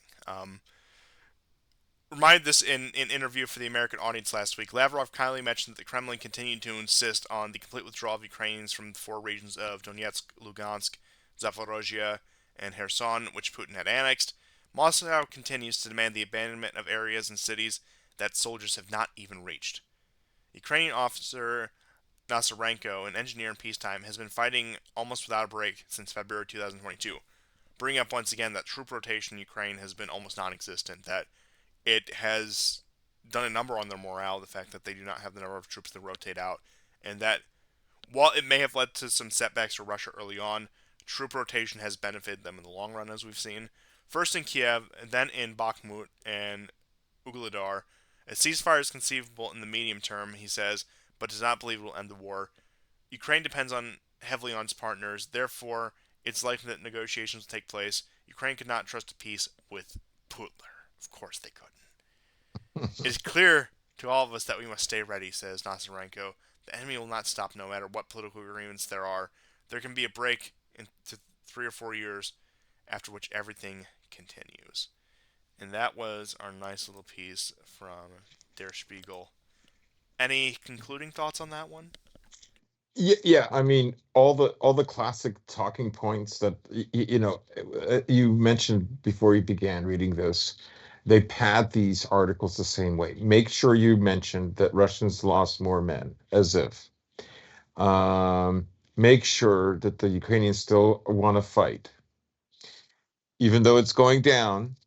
The majority still want it. Make it seem that if you lift the restrictions on striking deep into Russia and upping the amount of military and financial support, Ukraine could win. I mean, that's the underlying message all the time. And all those talking points will be present, even when the main talking point is Ukraine is losing, right? So, it's Ukraine might be losing, but Russia is losing harder, which is why we desperately need a ceasefire. yeah, yes, yes, yes. So, um, yeah, I think it's interesting how they always weave these ideas into their stories, right? Um, but one of the things that I also noticed, speaking of German newspapers, this was from Bild. Bild had a scenario: what happens after Ukraine loses the war? I'm gonna send you. I'm gonna send you the, the images now. Oh, I love You're, these you're going maps. to I you're going love to love these. this. Okay, so they have a map of the Baltics, right? Day 10. Oh my God. I'm just using the first and second photo. So I'm not going to bore you with like every photo. I mean, there were only three, but I think these two photos kind of uh did I send them to you? Oh, damn it. I said sorry. Forgive me. Um Ignore the article. I have the day four photo up right now. Oh, you do? Okay, yeah, Yeah. you might as well put it in because it's a hilarious article because they have this map. It looks like first I'm going, is this from World War II? Oh my God. Yeah, The, it seems that Estonia and Latvia have already fallen, and that Lithuania is next to fall, yeah, according to this map. Day four. I literally thought this was like from World War II. What was the it started with a K sound but spelt with a C. There was an area in the Baltics where the Germans were surrounded. Core. Anyways, I can't remember it right now. But anyhow, that's what it thought this map was. I'm going, what the hell is this? And it says if Russia attacks the Baltic states, it could capture Latvia, part of Lithuania, within 10 days, writes Build. These are the results of a Oh, simulated the Russian next attack 3 day to scenario. Kiev. Yeah, yeah. They're already gaslighting us. Where's my favorite part? My favorite part is okay. During the simulated battle, a German battle tank battalion managed to outflank the advancing Russian group, and within 3 days, the Russian advance was halted. It's just like, of course, they have to have something so stupid and asinine. Like it's so. It doesn't even tell you like, well, why are they invading them? You know what? I believe it. Yeah, I know. I also like how on this little hypothetical map, Kaliningrad, which is armed to the teeth, is just completely stagnant against the Lithuanians. Yeah, it's so preposterous, and I have to send you the photo with the salience. I just want people to know, like just look at this. Like they go into this incredible detail. Day 10. It's so ludicrous. Of course, all these Baltic countries are putting up those dragon's teeth everywhere, to stop the Russian invasion. Like, I mean, I get it. It's actually not that costly as far as propaganda goes, like to keep the population like scared, because obviously, like the trick they have to do is continue to support Ukraine somehow. I mean, even if would they let Ukraine completely collapse? Like how invested is Vanguard and BlackRock in this? Like I mean, ultimately they could be the ones calling the shots, I right? mean, but that does remind me. Just first off, I'll bring up the point about the Baltic states again. I remember when they were building the Dragon's Teeth, there were somebody doing street interviews in Lithuania, in Latvia, and they were just going up to people. They weren't ethnic Russians; they were ethnic Latvians, and they were asking them, "Well, what do you think about this?" Like, this is stupid. Russia isn't going to attack us. just Oh, really? yeah, just get like what. And once again, these are people from the Baltic states that we're talking about. They're like, "Oh, Yeah, yeah. that's So even they're aware of it. Like they yeah." know that their Like government is just it's complete. it's a kind of moral grandstanding. Yeah, it's a farce. It's a complete It's a farce. farce. And they dare you to call it a farce. They literally dare you to call it's a farce. It's true. And again, I'm not saying BlackRock and Vanguard are behind all of this. I'm just saying they're very big investors, Yeah, and they have. one shouldn't minimize their role. Like I don't think they're telling Biden what to do. There's other people telling Biden what to do. Yeah, they have a And, vested interest here, and they do have some influence over this. And I will say that there's a brief article we did cover a couple months ago about the alleged backdoor negotiations in Turkey, where they did discuss the future of quote unquote business interests in occupied Ukraine. So that may have included that. Once again, I mean, BlackRock, mhm, Vanguard, we're mhm. talking massive companies. While you could say that the Russians, yes, maybe do have a better reign on this kind of thing, and I would argue to an extent that they do. I mean, they're still beholden to business interests all on their own. So they probably, if these negotiations did happen, did have some representatives from these major companies there, trying to maybe smooth over any concerns that they have and trying to maybe even keep their investments. But like I said, a lot of that speculation, a lot of that is up in the air. And the question is, how willing would, say, a BlackRock or a Vanguard be willing to, I guess, say, compromise with Russia, especially under the condition that sanctions were partially or fully lifted post conflict? Mhm, mhm. It's just crazy. It's hilarious. I mean, it just writes itself. Um, Date. I mean, obviously, I am surprised. I will say to some degree, I believe that eventually Biden would give Ukraine the permission to strike deeper into Russia, but so far it's not happened, and the decision may have already been made like weeks and weeks ago. I mean, I do think that, well, I don't want to get too far into the weeds on the election, but clearly he's not going to go for Trump. Clearly he's has not reconciled with Trump despite Trump's stalwart defense of Biden, which has been quite entertaining. That he's come to his defense so many times. But he also has a great deal of resentment, if not outright hatred, for his own vice president, for Mm. Harris.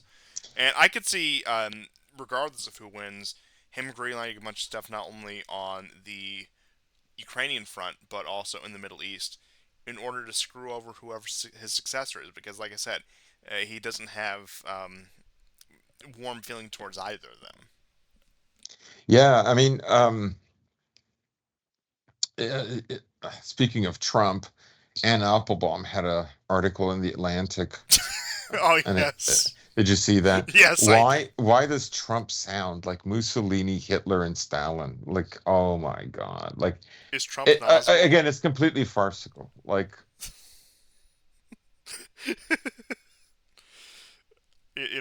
I believe it. Okay, yeah, we need to yeah. I wish. stop Blum before he brings up an Oswald. Yeah, Yeah, but yeah. The wife of Sikorsky, the Polish foreign minister, the same one who said "Thank you USA" when Nordstrom got blown up. By the way, yeah. so I mean, if Trump gets elected, right? I think the one of the things he should do is get like the crew, the Kagans, the Applebaums, the Newlands. He's not going to go full Hitler, but what it'll do is he'll put him on a weekly rotation to mop the floors of ISW. You know, like he'll have like a sign, work sets you free or whatever. wait, where have I heard that one before? Yeah, yeah, stuff like that, like a small humiliation. I'm sure we It's would hear. terrifying. We've lost our democracy. I'm sure we would hear about that for decades to come, and that But it we. would just be janitorial duties like that. It Oh wouldn't yes, be of any. course. Yeah, they could go back to writing stupid articles that are not believable. Yeah, they have to pay their dues somehow, but Yeah. yeah, Anne Applebaum, what a my go-to source on Russia. She's been right about everything. He shows up at the office with a crate of Mr. Clean and just throws it in front of her the way he threw those Skittles at Merkel. And he says, "This place stinks. Clean it up." Yeah, you can't help but he's too funny to hate. You can Yeah, I disagree, know. you can vehemently disagree, you can denounce him on a number of policy issues, but he just offers so much. And I will say, and I might make a separate little segment unrelated to the show explaining this and why. But I caved, I did it, I voted for Oh. him. So for those of you wondering about the ambiguity, I know I've been wishy-washy for the past few months here, but yes, of course, I had Columbus Day off, and look, somebody dug up an old clip about what Kamala Harris said about Columbus Day, and I mean that wasn't the only thing, but that was the final straw. I was like, we're not doing this. Mm-mm. And look, I accept I'm not particularly optimistic about Trump when it comes to what he's actually going to do in office, but uh, he's just too good to pass up. Okay, if what the consequence of the next 4 years will look like, what American politics looks like after that. Look, it's probably bleak. There's probably not many good options. You could say a lot about J.D. Vance. I have both a lot of positive and a lot of negative to say about him, but that was irrelevant. Okay, we'll worry about that in 2028. But it was it was just too good to pass up, and I do want to just dwell on the elections for a moment before we move on to some Middle Eastern news because I know that we have to cover that still as well. And that is that it does look more and more like Harris is being set up to fail. And it does look like that she is going to be, Yep. um, she's there to lose. The Democrats have conceded this election more or less. And you can see this with some of the rhetoric about Trump. Of course, it's all the same. It's what they always bring up. And their shills are going to be rabid as ever. But you do see them making tacit concessions that Trump is probably going to be president for the next 4 years. That we're probably going to return to what we saw before 2021. And I do think, you could argue this about Ukraine, you could say this about the Middle East as well, and that also gets in the question of what Biden's actions will be post election. That I do stand by my point, even though I just gave my tacit endorsement of him, but I do stand by my point. I think a lot of what's happening right now is that they've more or less accepted that Trump is going to win, and they are setting him up to fail on a number of Yeah. major issues, both in terms of domestic policy and foreign policy right now.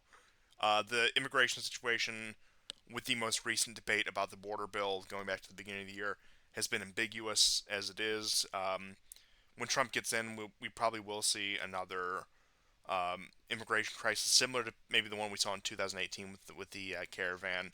Another damned if you do, damned if you don't situation. Trump can either crack down on them, or he can concede the point and go back on his word on immigration, which will only demoralize his supporters and the right wing of America even more. The foreign policy issues, of course, I think at this point they're setting up Ukraine to collapse on his watch as well. The Yeah. Middle East, they are trying to make him. And I know that Trump has been, once again, he did this in his first term, and I think he'll continue to do this on the campaign trail and in his second term. He's Well, been they're wait. thinking 2028. Uh, They're thinking yeah, like yeah, Gavin Newsom is going to go in, and it won't be just like it won't matter which Republican will run; they'll be defeated, yeah. It's gonna and be. they will be like they will make the defeat of Ukraine not only associated with Trump, not only is it the direct result of Trump, but so much so that no Republican should ever be trusted to be in the White House again, Oh right? yes, and they'll say it all goes back to 2016. The Russians put him in power, and they Yes, compromised the all that. GOP. Look at the So cost. Look what it cost Ukraine. yeah, look at the world is no longer safe for democracy is what they'll Yeah. go to. I'm glad you brought that up. But to return to one of my points about the Middle East, Trump has been ambiguous as ever on the Iran issue, where he will take a You very saw him hard. in that you saw him on that podcast though. Yeah, he'll take a very hard line, but then he'll walk it back, saying we don't want regime change. It's not our business. It's not our fight, but we'll support Israel. So it is very reminiscent of his first term, where he is, like I said, just waffles back and forth on it, which I think that, yeah, to some degree, of course, he has to please the interest. To some degree, I think he also realizes that war isn't possible as much as he would like it to be, that we're simply not in a position to wage that kind of war.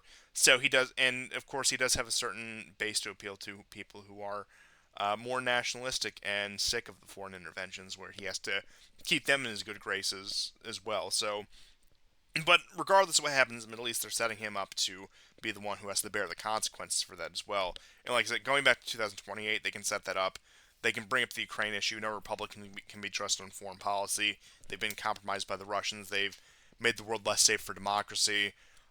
Whoever succeeds Trump, if we're talking just looking out in the future, I don't know, just a broad prediction. Frankly, unless there's some dark horse candidate that comes out in the next 4 years, it's either going to be J.D. Vance or DeSantis. Those are like the next like torchbearers. I know like DeSantis had his feud with Trump, but like in all politics, that gets smoothed over, and they're buddies again, and he's endorsed him, and frankly, he'll probably get some sort of cabinet position in the next administration, assuming Trump wins, which I think is more likely every day.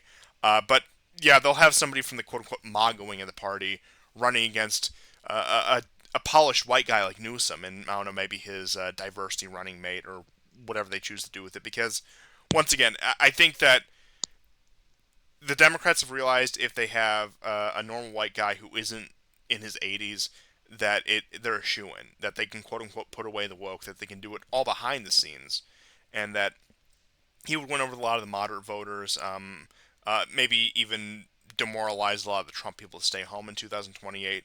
And I do think that they are setting that up, and I do think they are setting up to Yeah. try to really, I don't want to say necessarily crush the GOP, because I don't think that's really possible in the two-party system, but they are setting up to drive them into less relevance than they've ever been. I mean, I don't know, they might be brazen enough to go for a de facto one-party state, but That does remain to be seen. I don't want to dwell on Well, that too just much, take a but look at the even if they solve the border in 4 years, many of those millions that came over will be voting in 2028. oh yes, absolutely. And of course that will push the Republicans to be more like the Democrats in order to win some of those votes. And this will be just the most pragmatic, rhino Republicans. And maybe I speak too brazenly, and perhaps you have a better perspective being from Canada. And I know that we do have a lot of Anglosphere audience, but I could see American politics resembling a lot of what it looks like in, say, Canada, the UK, or Australia, where the right wing is like completely squashed out of the Republican Party, like it has been with the Conservatives in both the Yeah. UK and Canada, and it really is just I, I don't even know the word for it. Quite literally, just a liberal party versus a like overtly left wing party as the hmm opposition. hmm And I Well, mean, in Canada for well over 50 years, I mean, the party is the Liberals. I mean, they're the implicit regime, even yes, if they're not yes, in the Parliament building. In the same way that New Labour is implicitly in the BBC, not just the Guardian, but in all sorts of other institutions. Not just the press, but of course universities, healthcare system, all et of cetera, the et levers cetera. of power that I'm Right. sure you've all heard discussed at death. But I do think that over the next 4 years, and this is even with Trump, and even assuming Trump does the best that he can, we get the ideal Trump, the one that we all dreamed of in 2016. Even assuming all that happens, I think with the way events, even out of his control, have gone, that it is leading up to that, and American politics will start to resemble that of the other Anglosphere countries. And even in, let's just say less favorable view on Trump. Let's say it's moderate Trump, the one that we don't really want, but who doesn't, for example, start World War III and bomb Iran. If we take him at his word that he's going to massively increase legal immigration, we could get another situation that does quite literally resemble the other Anglosphere countries with mass migration from places like India as well, which I'm Mhm. sure you've all seen. I'm sure you know firsthand, but Oh yeah. we've all seen what happened in Canada. We all seen what happened in the UK. But I do think that unfortunately is what we're probably looking at with American politics, regardless of the state of the empire, because I do think the empire is going to probably have to bear some losses in the next 4 to 8 years. But domestic policy, they might quote unquote put the woke away. They might do something along those lines. But it is going to continue down that regression to the same destructive center left, I guess you could call it, in overall policy, where even if the so-called right wingers are in power, it is that implicit regime that is still going to be calling all the shots, and they'll even get the explicit concessions of the so-called right wing. hmm Yeah, I mean, they in a way, what they're going to do with Trump's reelection is subdue, like contained the public that was initially upset over Trump and what happened in 2020. Those people will go back to I just want to grill. And 2028, the Democrats will come in, and they will probably get a two-term candidate. And then by the time 2032 comes along, oh boy, I mean, America will have an even smaller white population, and like it's a concession that they have to do. They hate him, but this temporarily restore like this will restore faith in the institutions. I'm guessing that's their logic. Okay, and that will subdue like any potential whatever right wing, which I mean it's not going to do anything, obviously. But No, no, I'm more optimistic but but, about. but you're talking about people who are, to use Machiavellian terms, these are foxes, not lions. So they scare much more easily. Um, but also, they want to demonize their opposition, make it stronger, appear stronger than it is, in order for them. to use that as a process to centralize their power. Like that's what all that is about, right? Absolutely. I agree, and this also might be my personal biases shining through, but you look at the political state, Anglosphere versus continental Europe. Frankly, I'm more optimistic about some sort of genuine right wing revolution, and I don't mean that like in the literal sense, but political revolution, we'll say, in continental Europe than, say, the Anglosphere, where you are getting countries even like Sweden that are seriously discussing issues like remigration and facilitating people who have migrated in the country within the past 10, 15 years, sending them back to whatever country they originally immigrated from. Um, to go to Italy, which is something I don't want to dwell on for too long, but I do think that there has been interesting development with Hmm. Maloney being has just been constantly flip flopping all over the place. That none of her positions have really been consistent. Came in as this nationalist who was still going to toe the Atlanticist line and support Ukraine. All of a sudden is, let's just say, balking on the Ukraine issue. Comes in hardline on migration, but then all of a sudden lets the ships land in Lampedusa, and now all of a sudden is negotiating with the Syrian government along with 6 or 7 other European countries about the repatriation of Syrian nationals within Europe back into Syria as well. And I think Syria is one of multiple countries it's happening with. But point being is, I've made my thoughts They're clear. afraid. I think they're Yes, afraid. yes, I made my thoughts clear on Maloney, but I do think ultimately she is a very good bellwether for the direction of Europe. That she kind of goes with the wind, similar to how Erdogan is a very good bellwether, particularly on the Middle Eastern issues, and somewhat on the I would say Black Sea region, Russia versus Ukraine, where his rhetoric has shifted with the war.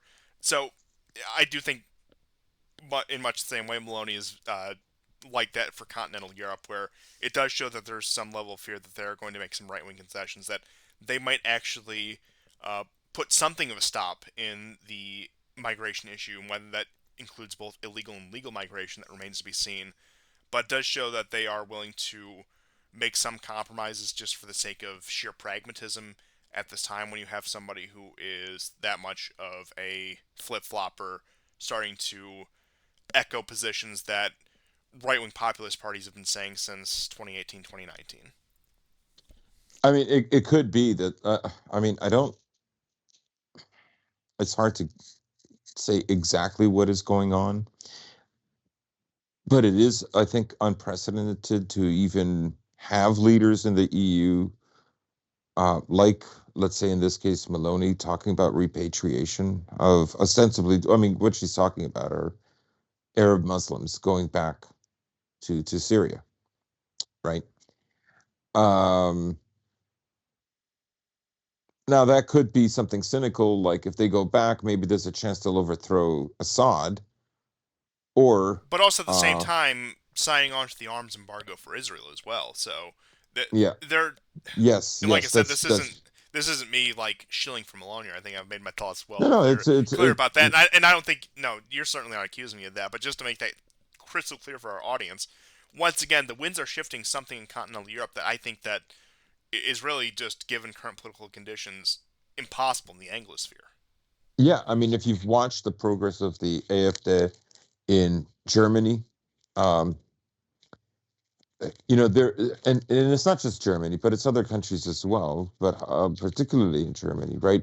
This concern over the number of non-European, particularly non-European, but also particularly Muslim migrants coming into Europe.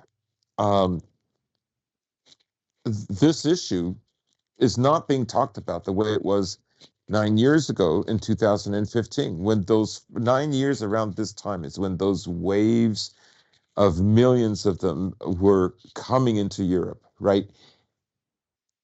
I don't know. I don't think, if someone asked me 9 years ago, 4 years ago, that we would be having this conversation, honestly, I'll tell you, no. I would have said, no, it's not going to happen. Well, remember when Sweden was the butt of every But in many ways, migration joke? what's that? Remember when Sweden was the butt of every migration joke, and they're the Yeah, country at the forefront of repatriation now?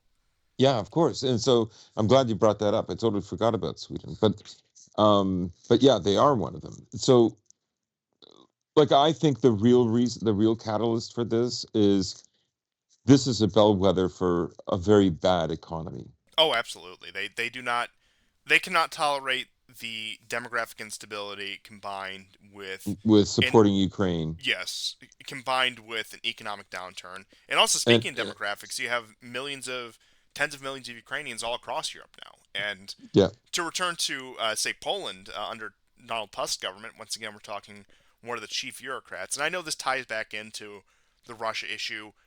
He's more or less sealing the border with Belarus and putting a stop at this migrant question and giving the Polish border guards more or less authority to use lethal force on anyone who crosses over from the Belarusian border because there has been that migration issue from Belarus into Poland where the Belarusians, and you could say rightly or wrongly, I think there's a lot of detail you can go in about that, is they'll let people come in from various countries and they won't necessarily facilitate it, but they certainly won't stop them from crossing over as a form of soft warfare in this greater conflict between Russia and NATO. So, like I said, we've talked about this before. Very similar to what Erdogan does, even though he uses it as more of a bargaining chip. But you have Tusk, who is more or less saying that you can solve this conflict by any means necessary, just don't go too far. yeah, yeah. That's right. Tusk is another one. There was that hilarious cartoon, of course. The Office cartoon meme. Um, Yes. you know the one. It's No, the workplace rules that one. yes, yes, yes. Literally says the same thing as what's his name, Kaczynski, and but the reaction by the secretary or female co-worker is completely different. So Yes. I'm same sure you words. all. I wish I would have saved it, but I'm sure you all know what we're talking Yeah, about. that's hilarious. But yes. So across continental Europe, they have. Look, I'm not saying it's going to be a right wing utopia there by any means, but they have conceded on the migrant issue, which is probably one of the biggest issues that we could have asked for a concession on. Yeah. Did you want to move to Middle East news? Yeah, yeah. Because I We'll think we'll there's we'll quite a round out chunk. we'll round out with the recent Israel-Iran news if you want to take the forefront here because I think I can feel you chomping at the bit a little. Yeah, well, I mean, lots of developments. There are two major stories. Of course, one of them is, well, the first one is, of course, the attack by the Israelis on a field hospital. This was a small place. Uh, I guess because the regular hospital the Israelis finished bombing, which is why they were out on a yard. Uh, the the Israelis dropped bombs on these people, and these people literally burned to death. I saw several videos, at least two of them. It's clear this man is still alive, and his hand is moving. He's burning alive. And of course, the Israelis typically, claim that this is a fake. It's not a fake. I mean, first of all, the Israelis have done this hundreds of times in a year, but there's that. And then another building was destroyed with 60 people inside, mostly women and children. Of course, bombing in Beirut has been going on. The Israelis have moved in about a kilometer or two into southern Lebanon. Uh, Smotrich came on and said that Israel needs to expand its borders. They're even 500 meters inside Syria as we speak. Um, how wide is the salient? I don't know because 500 meters is not that much. But in any case, that could be like a tripwire, right? Especially for Russia. So all of that is going on. That's the backdrop, and we also have the story of am I pronouncing this Siwa or Sinwa? Yes. Yes. So is it Sinwa or Siwa? To my understanding, it's Sinwa, but I Sinwa. Yeah. So correct this us if was we're it. wrong. So this is sort of if I'm not mistaken, he's the military head of like the military wing of Hamas. He's the head of the military Hamas wing, right? Anyways, interestingly, the of course the Israelis said he died like a dog. I mean, you see the footage, and he did not die like a dog. He died like a man. So him and some of his fighters were in the ruins fighting off two tanks. Uh, he's in this room. We see this because the FPV drone is still not the thing that killed him, but he's sitting in a chair. One of his, I believe, his right arm is nearly amputated, like the lower portion, like below the elbow. He has dust all over him, and he has a stick in his left arm. He throws that against the drone. The drone moves away. But what kills him is one of the two tanks fires into the building from less than a block away, and destroys the corner where he was sitting inside the building. Um, that's what kills him. Like this guy goes fighting down to the end, and then videos begin to emerge where he says, "I'm not going to die of a heart attack or something." I think he was only like 62 or 64. Um, I mean, a lot of men in the West, including Israel, would not be fighting like him No, no, and at his age. Okay, let's get real now. He goes down with his men. He's not hiding in a tunnel. He's and of course the Israelis cut off one of his fingers that had a ring, like all the typical kind of barbaric stuff that Israelis are known for. So once again, you want to make the worst case about the Palestinians, about Hamas. I mean, Israel is simply no better, even if we're, like I said, assuming the worst you can say about like any Palestinian militant movement. It's yeah, they're often yeah, worse. yeah. I would Overall, they're no, worse. I would agree. But like I said, if we want to take like the least charitable take we can towards the Palestinians, Yes, it's simply that yeah, that not one is no better than the other. But I do want to bring up yeah. We're not because saying Hamas doesn't yeah, ever do that, but but uh, uh, uh, I do want to bring up because you did bring this up, and I don't know. Maybe I just don't know enough. Maybe I'm just too ignorant of this. But I don't understand why the Israelis keep on releasing these photos and videos when they themselves have said they're in explicit war against a people whose religion emphasizes that martyrdom, particularly in war, is one of the most glorious ways to die for them. Why do yeah, they keep doing that? Like, what this does is they look at this, they see this perspective, they see this man as a martyr, they see this man as a hero.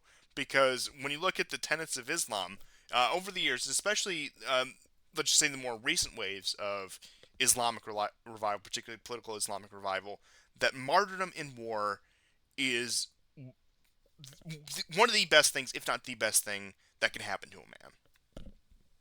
yeah, yeah. And the other thing we should mention, the Israelis have had some very bad days. Now, according to Hamas, on Wednesday or Thursday of this past week, they claim 55 Israelis have been killed, and dozens wounded. Now, we talked a few weeks ago about 4 Israelis killed, 20 wounded. We There was also the bombing south of Haifa at the Golani Brigade headquarters. So a drone goes in there and kills another 4 and wounds 65. One of the wounded dies a few days later. Then back to southern Lebanon, 20 are killed, and then another day, another 5 are killed. Things are not really going that well for Israel in southern Lebanon. And although not as explicit as Zelensky, Netanyahu is also trying to get America into this conflict. Hezbollah, they have lost their leadership. Hamas has lost their leadership. They're still fighting, which is what we predicted would happen. Um, so, you, you know, um, the other big news, of course, involves Axios, which is, I think, an Iranian news outlet, and one of the Telegram channels, Mediterranean something. Mediterranean man, the Egyptian guy. It it might be him, but I don't think it is. So there was a security breach. There was a leak, And I'm just trying to see find the headline. Yeah.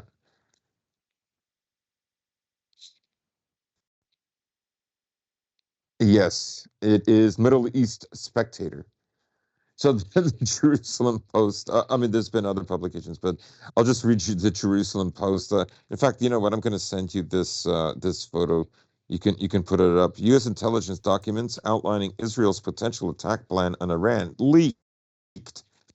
Timing of the peak comes as Israel is completing preparations for a retaliatory strike on Iran in response for the October 1st missile attack.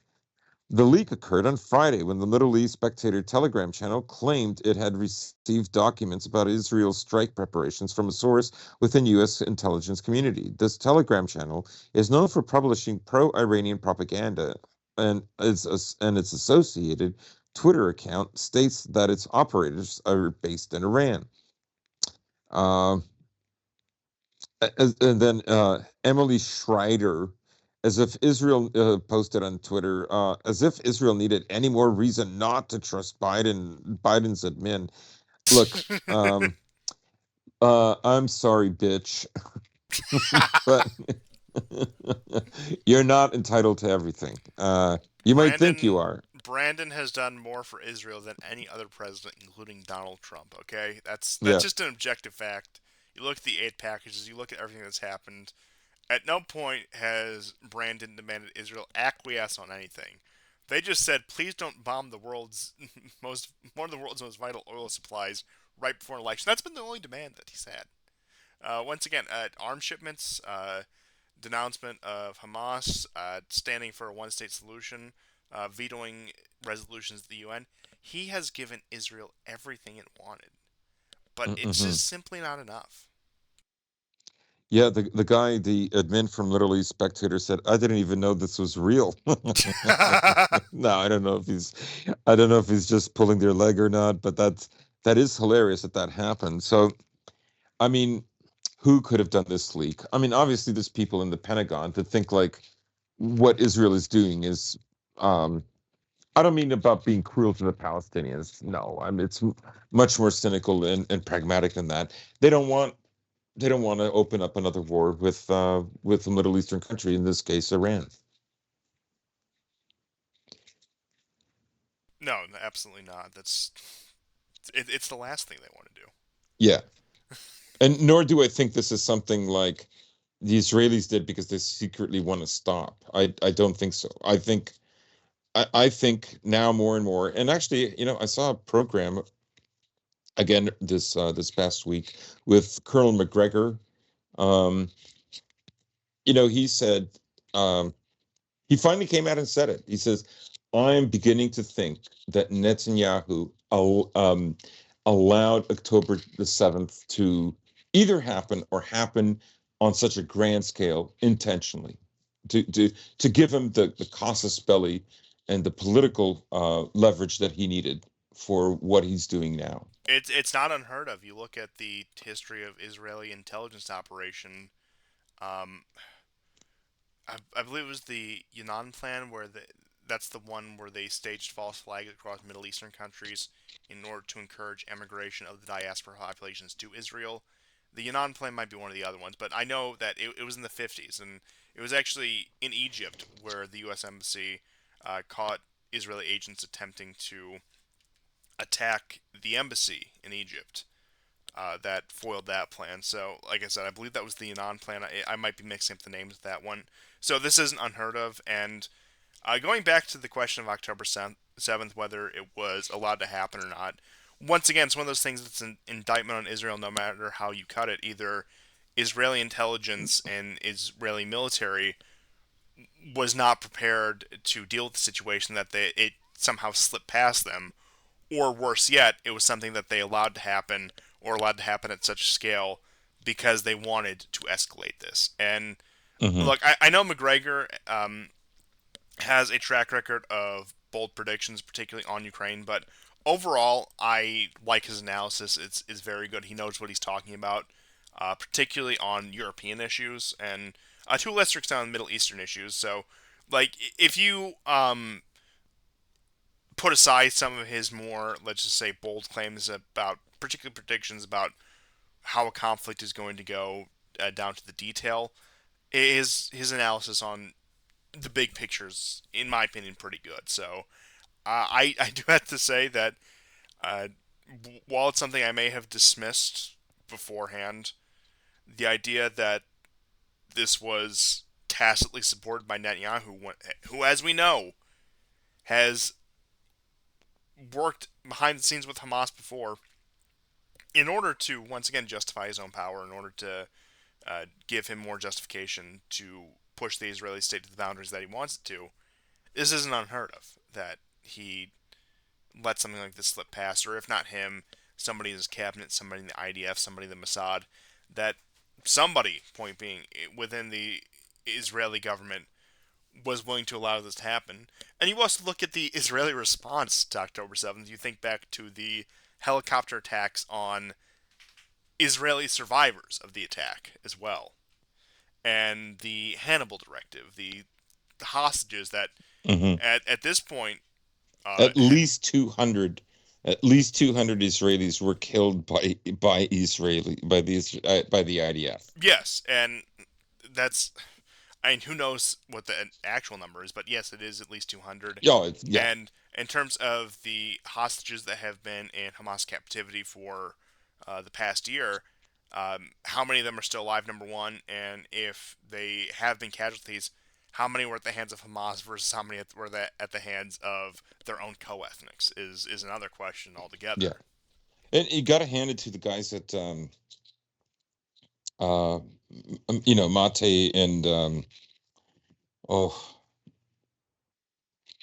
how could I just, this is the thing about getting old, you just forget names. Blumenthal. Um, you know, they, like, a week, less than a week, they were the first publication to say, you know, the first sort of news outlet, or whatever you want to call them, alternative, you know, news source. They were the first to say, no, Israel probably killed hundreds of people of their own because of the Hannibal Directive. And they were right. And other, you know, mainstream media newspapers have brought that up. Of course, they'll couch it differently, you know, like, uh, you know, it is bad. However, this is the situation Israel is in. They'll make excuses for it, but from what I recall. Oh, of course they will. They always will. And did you hear about the most recent, just heinous Iranian attack? Yes. They hit Netanyahu's house. Now, luckily, Woo! him, his wife, nor any of their family and friends were there at the time. But an Iranian drone or a Hezbollah drone, they're not quite clear on the story, allegedly tried to take out Netanyahu Mm. and his Oh and or dear, his dear. friends and family. Which this is amid the speculation, and as we brought up, that there was the leaked documents about Israel's plan for an attack. Well, Israel has been putting off its counterattack, particularly they claim because they don't have the air defenses. So we do have Israel requesting a second U.S. anti-aircraft battery be stationed in the country in case of retaliation for the Iranian attack. And with that, once again, you could say they're stalling, you could say whatever, but that's more air defense than what we gave a lot of U.S. troops in either Oh yeah, Iraq the whole or THAAD Afghanistan. system, right? Like, yeah, the THAAD system, and these are the ones that we had in Korea along the DMZ in order to intercept a potential North Korean attack. That's how advanced these systems are. But you could say they're stalling. You could say this is part of a greater strategy, or you could say the Israelis don't have the capability to carry this out. But point being is, we are seeing a deployment of more and more U.S. troops into the region. That Hmm. can't be disputed at all, because they're the ones operating these systems, and they're quite openly that these are not systems being given to the Israelis for them to operate. That these are American operators explicitly going into Israel to assist with their defense. This isn't like a Ukraine thing where they launder it and say, Well, the long range missiles they would be launched by the Ukrainians. We'd give them everything they need to launch them, but it would be a Ukrainian attack. Or oh, well, the HIMARS they might have Western personnel operating them, but it's certainly a Ukrainian attack. But no, they're explicitly saying that yes, we're sending hundreds of troops to maintain and operate these systems in the event of an Iranian attack. And even when you had the initial Iranian attack that we discussed a few weeks back, you had interceptors flying out of Cyprus, particularly British ones, that did participate in the air defense campaign with that. Not to any great extent, but point being is they did explicitly participate in that campaign of air defense with British, and I think even Yeah. at that point, American forces also using the British base in Cyprus in order to intercept those attacks as well. Now, we saw the outcome of that attacks. We saw that the Iranians do have the missile capacity, which does return, oddly enough, to one of the main points why Trump said that he scrapped the Iran deal. And one of the main points that a lot of the people who were against the Iran deal kept bringing up is that uh, they were worried about Iran's conventional missiles capability, and particularly their intermediate range missiles, which, uh, once again, not that like I was like, oh, tear up the deal, whatever. You all know my stance on that and my stance on Israel at this point. But in a way, they were right that the Iranians did have the missiles capability. Now, of course, the idea that any country could actually strike back at Israel was just beyond the pale. But it did show that they're concerned that Iran could actually be a counterbalance to Israel in the region, although the response took a while, although there was a lot of preparation that went into it, it did turn out to be the case. And Hmm. like I said, that's not a reason for regime change in Iran by any any means or Yeah. any sort of involvement against Iran. But it did turn out that yes,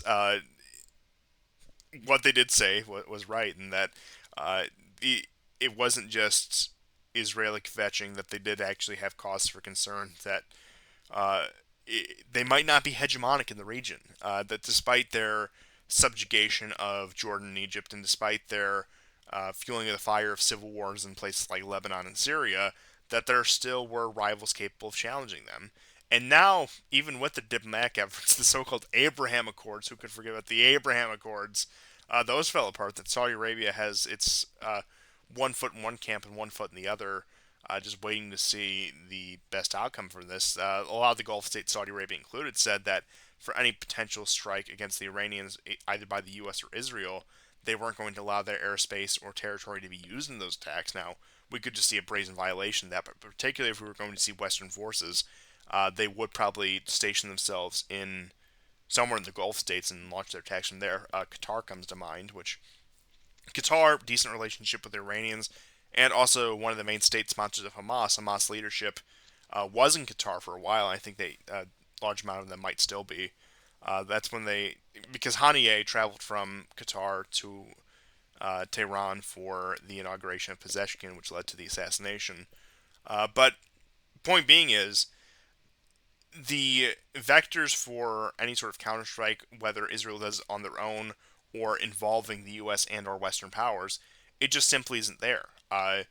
The carrying capacity of, let's just say, the F-35, which is the best aircraft they have, the F-35, which already has a number of problems, I think, which we've gone over to great extent on the show before. Mm. Uh, in terms of launching a counterattack, say, against even the oil facilities or the nuclear reactors that they wanted to hit their nuclear program, or even just military targets, yes, they could launch a strike. What would Iranian interception capabilities look like? That's another question. What would What damage would they be able to do? Like, what could they do to the Iranians at this point in order to prevent future attacks and to certainly they wouldn't collapse Iran with one strike, but what military operation could Israel conduct that would subdue the Iranian threat for the short to medium term? There's simply no options without any Western involvement, and even then, that's still a big question mark. Yeah, I mean, they would have to bomb the smithereens out of Iran, and I don't like you. I doubt they can. And Unless they there's have some ace up their sleeve that can convince both Russia and China to sell out the Iranians, which I don't think is the case. So what would they have in order to make them do that? Uh, yeah. but that would be the only way. I know. See, Iran, of course, is heavily dependent on China for support, Yes, and it does and go both ways because the Chinese are very dependent on Iranian energy as well. they are, but they get a lot of it from other sources. Especially Russia in recent years, but it still is a major energy supplier. But do continue. Yeah, so uh, um, like I would say the reasons that China supports Iran have less to do with the economic ties because they're more lopsided, far more lopsided towards like Iran being like the biggest country of import and export for Iran. They have more to do with what China needs Iran for in the future, particularly with respect both with the Middle East and with Central Asia, because Iran is just very perfectly situated for both. It's kind of like a gateway for both. The Arab world, it's a gateway for that, the Persian Gulf, and it's a gateway for Central Asia.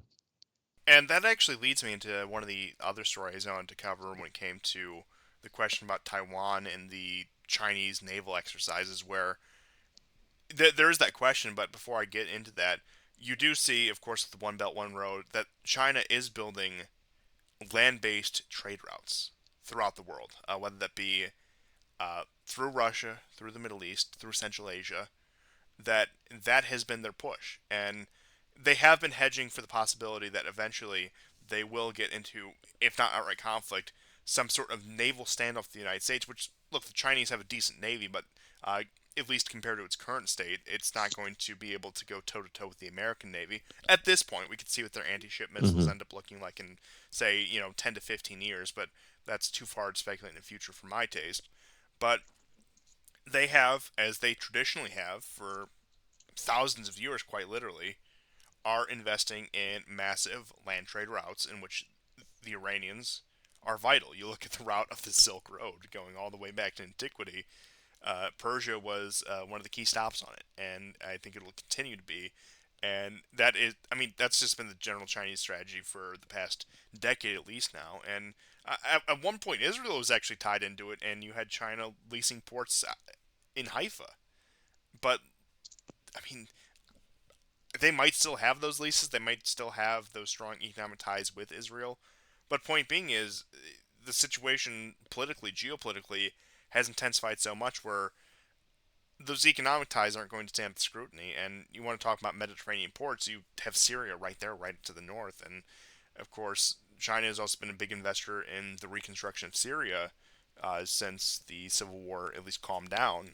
But it's like you said, it's one of those vital stops along both a Yeah. land-based trade route, and even if they're talking about sea-based trade, once again we're talking about around India, the Straits of Malacca, going into the Persian Gulf as well.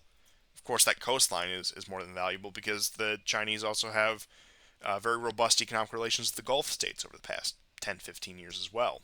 So, and like I said, I think that's all hedging against a particularly naval conflagration against the United States in the Pacific, and as we see, tensions do increase with that as well. Um, with the simulated Chinese blockade, what a potential U.S. response to that would look like, and if they were to embroil themselves in that situation, if Taiwan were to take the most drastic action and declare independence, and the Chinese actually did follow through on their threat of a blockade, then there would be, yes, whatever naval capacity the Americans had, they would exercise right there. And I don't think the Chinese would do a blockade. I think that this simply is just a military exercise. Because considering the amount of trade volume between mainland China and Taiwan, there are easier levers to pull if they want to exert pressure on Taiwan. And I do think that this is just a show of force, not even particularly towards the Taiwanese, but say towards the Americans and their allies in the region. That yes, China does have a capable and formidable navy. It might not be as strong as the American Navy at this point. It might not be even be able to go toe to toe, but it can put up a fight. It can certainly fight on the defensive if it had to as well. And not to Yeah, mention, like I just gone over, they have the other sea routes, which look, I know you have American naval presence throughout the world, but if they were to have to put their eggs all in one basket at this point, I would imagine would probably be the Asia Pacific, barring any sort of major conflict in the Middle East. But the point being is they still have those alternatives. And while, yes, if the Americans were to build some sort of quote unquote coalition, the willing, and manage to enforce some sort of, let's just say, uh, desperate blockade on the Chinese, their land routes would be secure. Now, yes, would be a hit. It would lead to a major economic crisis, not only for China, but for the world, frankly. I mean, the United States, we would certainly suffer from it. We are very integrated with China.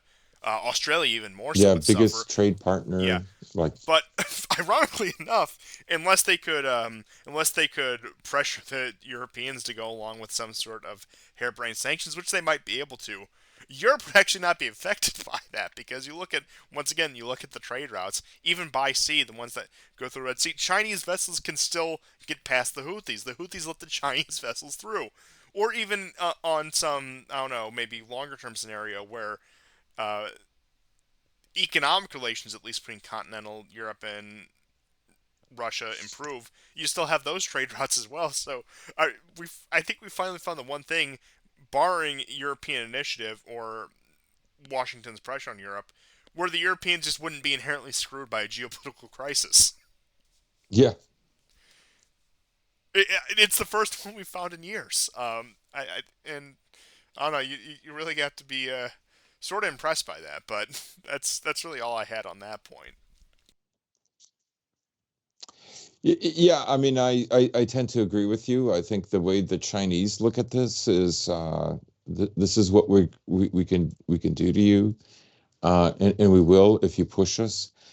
People talk about ironically today I took the train into town, and I to meet up with a friend of mine, and as I was killing some time before he showed up, I happened to be like in the central part, and there was this Taiwanese celebration. I mean, anybody there was I was like maybe one of two or three white people that was vaguely interested, but Wait, not for Slavs the are reasons white other.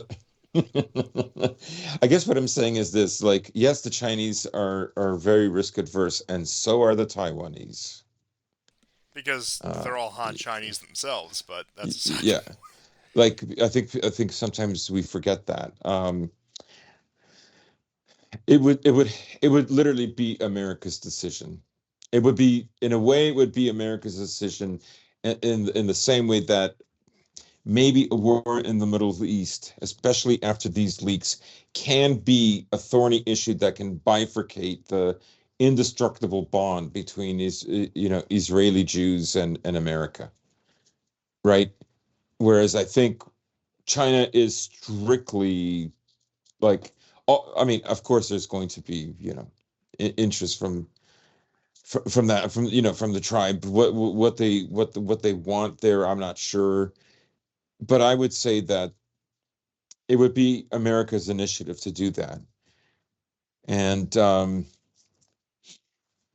uh, are they also going to be reserved, right? Like, you can see China, because this is the biggest naval blockade they ever did. One of these days, it could go for much, much longer. To see what the Americans are going to do. I mean, I think the Chinese are waiting for the Americans to get weaker, where they won't do that. So next year they'll do one that's 1 or 2 days longer than this one, and then the next year they'll do one that's 3 or 4 days longer, a week longer, and just to see what are the Americans going to do. I mean, we talk about the Chinese being risk adverse. We know the Taiwanese are also risk adverse. What are the Americans going to be risk adverse? Where will they be in a year? Especially after the end of the Ukraine war, and I think what's happening in Lebanon and Israel, we don't know where that's going to be in a year from now. Absolutely, and once again, there's just a lot of open-ended questions, but that's really all I had, unless you had any last-minute things. Oh no, that's about it for me too. Well, thank you everyone for tuning in to another episode of the War Report, and we'll certainly be back with more to cover in the near future, and I'm sure it'll be just as interesting this time, and maybe even more interesting down the road. But thank you everyone for tuning in once again, and we'll see you guys next time. Goodbye and take care,